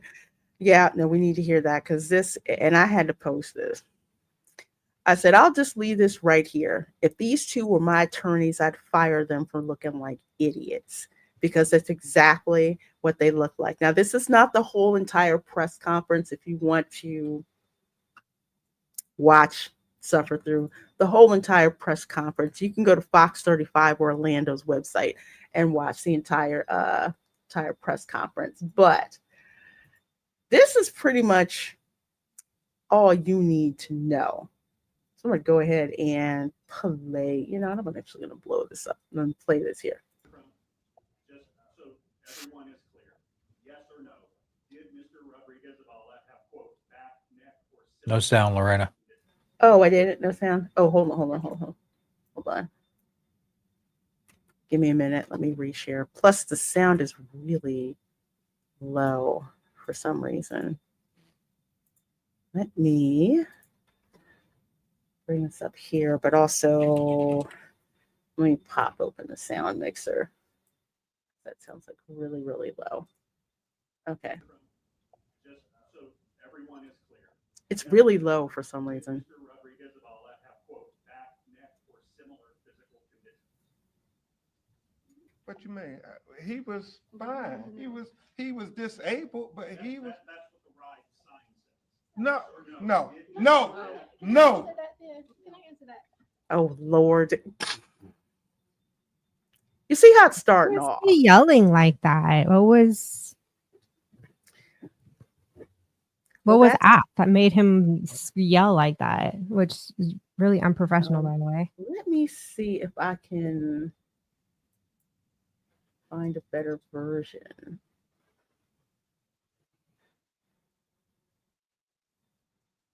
Okay, hold on. All right, looks like we're going to have to go to the full press conference. How does that? Can you hear that? Is that better? For the tragic loss. Yeah, I can hear it a little better. It's still low, but not as low. Ultimate disrespect Okay. to Kevin's memory. So what I'm trying to get to They had got injured. Yeah, I question. can hear that better. He trusted Universal. Let's see. His girlfriend. Okay, and that's not the. Rachel. Oh Lord, I'm looking for the faint or question. something like that. And we believe that the right Important issue. Will we get to see the video? Will they be transparent? Our family, they believe it's about the bottom line. They don't think it's about Kevin's life. Oh my gosh. Well, Continues theatrics. I'm trying to see where they asked that question, live on. which is why they had the quote. Sorry, I'm sorry. This is so darn bad. But what the question that was asked by someone in the press was, there was all this signage. Dude had an existing spinal condition. Why did he still get on that attraction knowing he had that disability? So I'm paraphrasing. That's what some member of the press asked. And because they did that, I guess Crump didn't have an answer. So this is where he kind of went back. No. It's like, no. Like that's no excuse for his death. Mhm. Exactly. He was Ridiculous. fine. He was disabled, but Yes. Sorry. No, he was not fine. I'm sorry. Holy. I'm gonna stop. Yes, that's exactly what he did. He completely crashed out with this because they asked him a very easy question. They asked the right question. He didn't like it. He didn't like that. Yeah, needs a Law and Order bum bum sound. Yeah, I mean, you could, if he was, let's put it this way, if he was a super shark attorney, his face wouldn't have even changed. Would not have even changed. It's obvious dude took this freaking personal. What do you mean he was disabled? He was fine. I mean, fine. He was disabled, but he was. yes, that's what the ride sign said. No. So he's arguing with the fact that the signage was there and playing, and I've read it. Tom's read it. It's very prominent before you even get on the darn attraction what it is. So it's obvious he doesn't like the fact that they're just like, dude, all that signage, and he went and wrote anyway. Yeah, can I answer that? So But apparently, dude got so flummoxed they had to bring in the other attorney to talk. So here's what she said. I think this made it worse, not better. people are asking that and knowing that he was in a wheelchair, that means that that was so vague that it was not a clear warning. So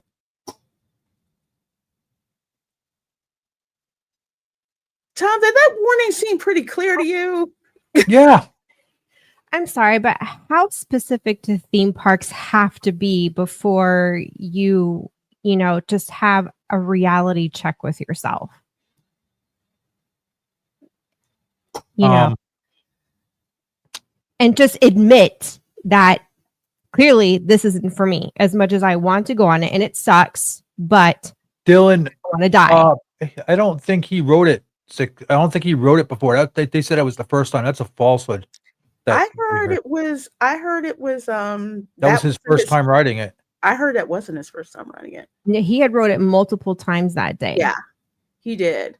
Really? He wrote it multiple times, which is why they're trying to say, well, if he wrote it those particular times and nothing happened to him, why did something happen to him this time? It's like, cause he lucked out those other times. It's like working out at a gym. Okay, you sign up for a gym membership. They're basically saying you sign this contract, you are working out at your own risk. So if you have some kind of degenerative disease or whatever, and you work out, and God forbid you happen to drop dead, we warned you. There's nothing that we had, the equipment worked properly the way that it was. It just, it was not for you. You can't blame the gym for that. So this is their equivalent of trying to blame the gym for injuring, yeeting their client, killing their client, when the fact is the client had a condition that they knew about that made that, that type of exercise not conducive, to him. And yeah, he lucked out. And that's another thing people don't understand with riding these coasters, how intense they are, especially when your body's trying to get back to certain, equilibrium. It does take a toll on you. And the family said he wasn't feeling well that day. Yeah, and that's not good. And he wasn't feeling well that day, and he wrote it how many times that day? I forget how many times that day. I know he's written it previously a couple times. He wrote it that day. The Winter Soldier says, then ride it only 5 times and you will not die. Yeah, before the 6th one. It's the signage is so obvious. And it's exactly the same thing that you've seen even at Disney. There's right there in your face. Who shouldn't ride? Neck, weak neck, back, claustrophobia. They run through the whole darn rigmarole.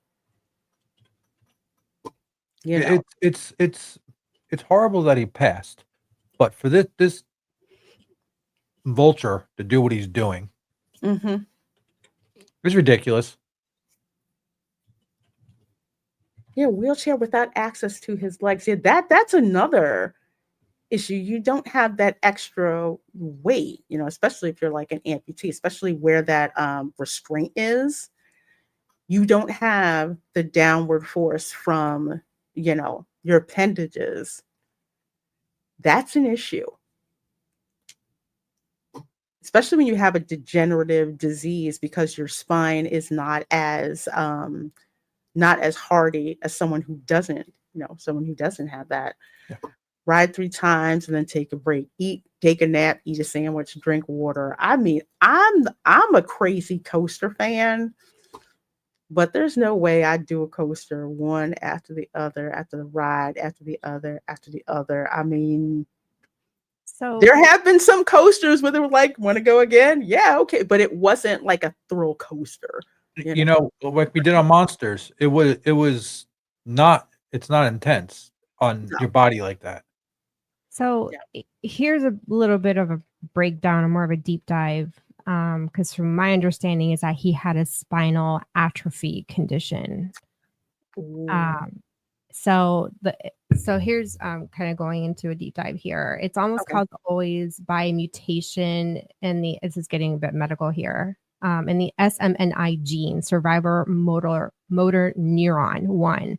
This gene produces a protein that keeps motor neurons healthy. Without enough of it, those neurons die off, leading to muscle weakness and wasting.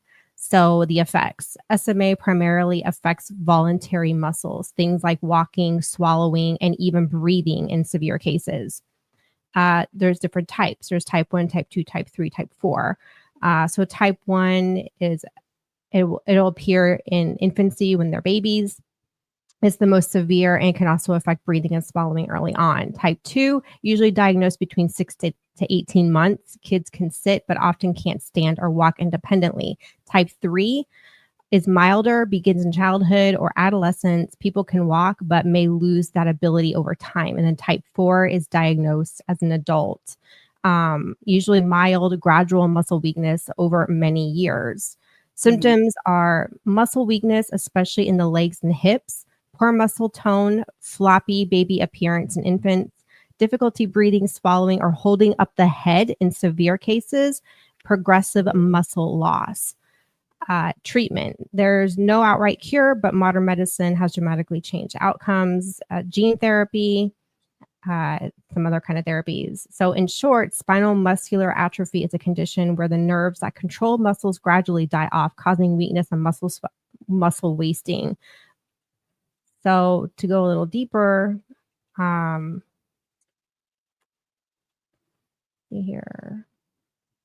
Okay, so this kind of muscle weakness with intense forces. When you're on a mega coaster, think 3 to 5 G forces. Your neck, spine, and trunk muscles have to work hard to stabilize your body, especially your head and upper spine. But in someone with SMA, the spinal muscles are weakened, so the body can't hold posture properly against those forces. The motor neurons that tell those muscles to contract are damaged or missing, so reaction time and control are reduced. The result, the head can whip around, the spine can jolt, and even normal coaster motions can cause strain, subluxations, or small spinal injuries. Specific dangers, neck and spinal trauma, sudden acceleration and deacceleration like launches or drops can pull a weakened neck muscles, risking injury to the cervical spine. Even with a headrest, the spine itself absorbs the G-force, and a person with muscle atrophy doesn't have the same protection from those forces. Respiratory compromise. SMA often weakens the chest wall and diaphragm. On a coaster, when you hit high G forces, it's hard for even healthy people to breathe. So for someone with weakened breathing muscles, that can cause temporary breathing, holding, or distress. Joint or soft tissue injuries. The sudden jerking and restraint pressure, shoulder bars, lap bars can bruise or even dislocate weakened joints, particularly shoulders, hips, and knees. Spinal instability. In more severe and untreated SMA, the spine may already be curved, scoliosis. That curvature plus extreme motion could worsen alignment and or compress nerves. Wow. So let's see here. There was one extreme. This guy doing the lawsuit should have went back in time and go after Action Park. I had asked it to. Okay, so what would cause death in such a case? I went deep with this because I really wanted. Well, I like medical stuff anyway, so it's just kind of like, okay, a person with SMA went on a large, high-intensity roller coaster. There are several ways that ride could, in the worst case, trigger a fatal chain reaction depending on the severity of their condition. So let's break it down. neck or spinal cord injury. Because SMA weakens the muscles that hold the head and spine steady, the violent back and forth whip motion of a coaster could snap or severely strain the neck, compress or damage the spinal cord itself, especially if the spine is already curved, common in SMA. If the spinal cord injury happens high up in the cervical spine, that can cut off nerve signals to the diaphragm and heart, leading to instant respiratory arrest or cardiac failure. This one's the most immediate and catastrophic risks. Respiratory collapse. So people with SMA often have weak chest and diaphragm muscles. During high G forces, it becomes very difficult to expand the lungs. The diaphragm can lock under pressure. If the person already has compromised breathing strength, that can cause suffocation or oxygen deprivation within seconds. Even if not immediate, it could trigger respiratory distress after the ride, which can spiral quickly if emergency support isn't on hand. Cardiac and autonomic failure, extreme fear, rapid acceleration, or oxygen deprivation can overload the autonomic nervous system, which controls heart rate and blood pressure. And someone whose body is already weak, this can cause heart rhythm disturbances, arrhythmia, sudden cardiac arrest. Brain injury from G forces. Mega coasters can hit 4 to 6 Gs on turns and drops. That kind of force can make the brain shift slightly inside the skull. Normally, your neck and shoulder muscles help stabilize it. In SMA, where those muscles are weaker, this can cause small brain bleeds, concussions, in extreme cases, brainstem trauma, which controls breathing and heartbeat. Secondary complications afterward. Even if the person survives the ride, the aftermath can be dangerous. Swelling of the spine and neck tissues, delayed respiratory distress from muscle exhaustion, aspiration, choking on saliva or mucus if the muscles are fatigued. So, wow. It's this condition, this disability is nothing to laugh at. It's a serious condition. No. So to sit here and downplay it like, oh, he had a disability, but he was healthy. No, he's not, which is why he's disabled. You know what, Dan? That's right. Velocicoaster is faster than Stardust. I didn't get a chance to ride Stardust, but I think Stardust top speed is 64 miles per hour. Velocicoaster is 74. But it's not about speed when you're talking G forces, when it's the twist, it's the turn, it's the Oh yeah, I was just answering Dan's question. Yeah, but some people have, yeah, go ahead. It's all in the coaster science, where but yeah, I mean, it would have been a death trap even had he gone on any coaster. But there was a report, was it over on one of the what Marvin likes to call them, the Main Street media. Get it? Main Street Disney. Yeah. Let's have I like that. I thought it was cute and very fitting. Someone had made the comment in one of those articles that, they were just shocked that Stardust racers, went accelerated at such high speeds of 62 miles an hour. And I'm like, okay, Montu hits 65 miles an hour. And how old is that coaster at Busch Gardens? Meanwhile, Intamin is pushing their coasters at about 74 to 75 miles per hour on their coasters. And that started with Terran. And now that's carried over to Velocicoaster. So that guy was didn't know what he was writing about. That's just insane because, and I'm glad Dylan Soup brought this up because remember I kept talking about King Dakar and how crazy that coaster was. The crash test dummies, the necks were snapping. They were like, okay, we gotta go back.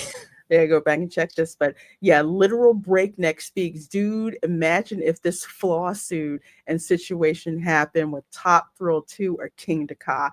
King Dakar is the granddaddy of crazy ass coasters, and that's at Six Flags. Six Flags Great Adventure. You wouldn't even get me on it. Velocicoaster has a higher G force than Stardust. I gotta try Stardust coasters because I know there's course, is on a Velocicoaster, but I'm going to let this run the rest out, and then I'll give you my final thoughts. But whether or not, he did not have any ongoing pain or anything like that. He has had. it's not about the pain, lady. Degenerative disease. And how do you know that? How do you know if he wasn't taking pain medication? That's neither here nor there. And that's just it. You have good days and bad days with these diseases, but that doesn't mean that your what's going on inside of you still isn't there.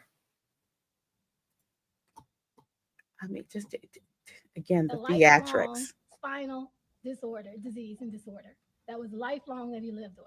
So there was nothing about being able to walk. There was nothing about being in a wheelchair. This is the team y'all put on retainer. Everyone is clear. Yes or no? Did Mr. Rodriguez-Zavala have, quote, back, neck, or similar physical conditions? So he's saying point blank, did your client have back, neck, all that injuries that the sign, the warnings asked about? Yes or no? Did he? Yes or no? What you mean? He was fine. He was disabled. Oh, okay. So we're back to the back. So that's the question. That's the question that they asked. But here's the other interesting thing. No official lawsuit has been filed. No injunction has been filed. And allegedly, when Trump was asked about this, it's like, oh, we didn't file an injunction because we thought that we would get our experts in there to investigate, and Universal basically said that they would let us do that.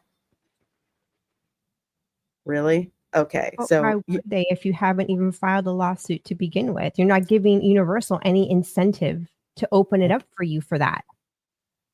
exactly. They did what was required by law anyway, by the state. You have access to those reports. Why would you need your quote unquote experts? And what kind of expert are you going to have? Do you have an expert from Mac Rides? Do you have an expert from OSHA? Do you have some third party? No, you freaking don't. You don't have any of that. And again, no lawsuit has been filed. And I don't know what's in the verbiage when you buy the tickets for Epic Universe. I think that if there's a suit, you have to go to arbitration. If I remember correctly, that you have to do that. So okay, you're like, you don't get a jury trial. You get you get to go to arbitration to do that. But even more so, this family, because his parents are on the right, it would piss me off beyond the heights of passivity. And yes, this is me outside looking in. This is me. I had to have someone who, unfortunately passed away because of somebody's negligence. It's exactly what it was. Did they use that GoFundMe money to retain this guy? Or did somebody else pay it? Because if you use the GoFundMe for funeral expenses, I got no problem with that. I have absolutely no problem with that. That's what it was for. But if y'all use this to retain the civil rights ambulance chaser, he's not a Florida attorney, at least from what I understand, that he's not a Florida attorney. This is what you spend your time on rather than mourning your loved one, rather than, trying to pick up the pieces and everything. That's what you do. They don't want to take any responsibility for the medical situation, and they'd rather just point fingers and blame instead of take responsibility. And It that's sounds what like for me. Yeah. Unfortunately, your loved one took the risk for something that he loved to do. And you guys said that he loved to ride coasters. And it sounds morbid, but it's true. Unfortunately, he passed away participating in something that he loved to do. Yeah. That's what happened. And I don't Right. know what got this guy, I guess, again, ambulance chasers, not accident, but seems to be theme park accidents. And he does have an office in Tallahassee and another one in Orlando. But still, he looks like an out of town lawyer, not a Florida lawyer. Yes, the family keeps pushing they can lose everything. So a little bit of advice, because public opinion is not on your side. Comcast lawyers are probably like, we're going to settle this out of court. Look at the information I was able to pull up just on AI. Just simple medical digging, you know, and it's not opinion. That was just completely objective medical questions, you know, what could potentially happen, you know, and here's the scenario. Give me the medical, like the physiology of what's happening into the internal organs in this case. You know, it wasn't really a biased response because I didn't ask it a biased question. I genuinely wanted to know. What is the body being put through, and then add these disabilities or variables, you know, and give me something, because I'm not a doctor to know this stuff objectively off the top of my head. And that's another thing. If this does go down the pipeline into court, there's going to be medical experts weighing in. What do you think they're all going to say? Look what I just read you. Yes, depositions are something else. Discovery is something else. That's all I'm going to say, because they find that information out. It's like, do you really want to go to court? I guess in Florida, you got to go to arbitration first, even if you do file a suit. I believe, I'm not a lawyer. I'm just guessing. Being they got paid already, I don't get how they could even, Nah. No, I think, especially with public. First of all, the other thing I'm going to add, if Kevin was from out of town, I don't think this would have blown up the way that it was. No. His family is from Kissimmee, and if it's a part of Kissimmee that where the funeral home is, not a real rich area at all. It's not a very affluent area at all. And I just say that to say that it seems like the not so affluent are ripe to be taken advantage of. And this is what it looks like. So if I was a Comcast lawyer, be like, look, this is how much you're going to offer them. Take it or leave it. And more likely they would take it, sign that NDA, and that's the end of the story. There is no money to be made here. And whatever theatrics that Mr. Crump wanted to put on, it's very obvious, even from some local reporter asking him a point blank question, given all of the warnings and everything that was put up and what disability your client had, should he been on there, yes or no? He couldn't even answer that question.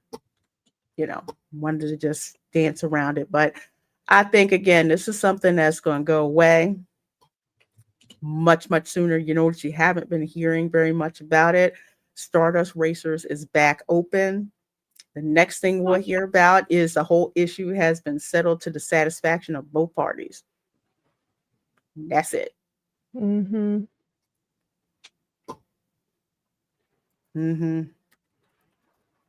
Yeah, so that's the end of that. Are we reacting to the full Wonder Man trailer? There's not enough alcohol for me to do that. No, Marvel is freaking dead to me. Marvel is dead to me. Hey, Snortapoopas. Well, we're going to wrap up the show for right now. Thank you guys so much. I love hanging out with all of you. Please don't go anywhere after the end of the stream, because we are going to route you over to Sam Wolf's Life of a Military Wife channel. She is having her first live stream today at 2 p.m. Mountain, which will be 4 p.m. Eastern. So I got a little bit of time to grab some lunch before I pop over on her channel. Erica, what do you have going on, and where can people find you, my dear? Well, I'm going to be on her stream So I'm excited for her stream. That's really it right now. I've just been tweaking my foyer display. It's almost finished. So it's literally just Yay. little tweaks here and there to perfect it. And it's really getting annoying now because I think I'm Mhm. being a perfectionist. And I got to get in that kitchen and start making popcorn. Yes. But I haven't really been, I need to put together that video. I do have footage of us decorating some, although I couldn't film everything because it's easier said than done to film yourself decorating. But I do need to get at least that one video edited and get that put out. But my time is tied up in cleaning and just decorating, because not only is it trick-or-treating we're preparing for, but I also host a Halloween party at the house. So I'm like party planning and trick-or-treat, for the public guests, and then I got my private guests I'm entertaining. So it's like a twofold thing. All right. Well, folks, make sure you subscribe to Erica's channel. I've got the link to her channel in the description box of the video. So make sure you are subscribed to her. Tom, what you got going on? Let folks know about. Where can they find you? Well, right now I'm just kind of jumping your stream, jumping on to Ron's when it's on, and maybe jump on Batman's. But with the family this week, it's been a little bit slow. So I'm just trying to do it.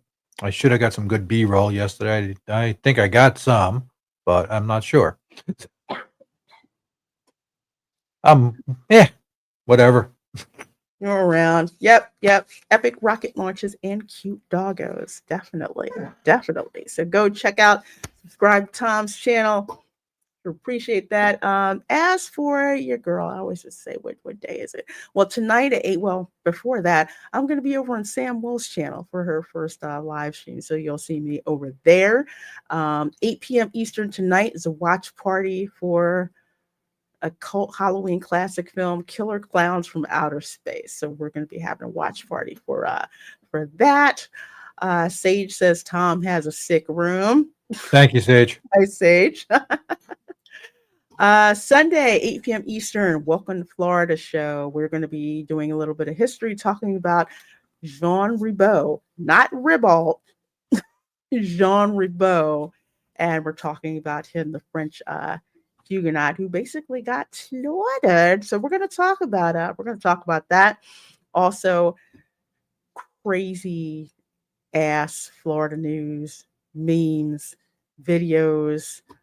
Make sure you vote on the poll where you get to pick exactly which crazy ass Florida man story we're going to talk about on the show. You do not want to miss that. We have an absolute blast with that. And of course, the Spice Lounge, which is going to be on Thursday at 7:30 p.m. I know things have been a little interesting with the channel. I actually officially go back to work on Monday, so schedule may change a little bit, but for right now, everything is the way that it is. I am definitely glad to be back in the land of the employed, and I'm pretty sure the U.S. government is too, so they can tax me. Taxation is theft. I agree. Honestly, for Disney, I get it. Well, you can see our thoughts scribbling back in the video for what we said about that. So you guys are absolutely amazing. Thank you so much for supporting the show.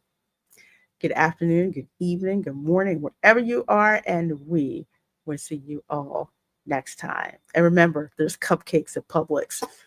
See you later.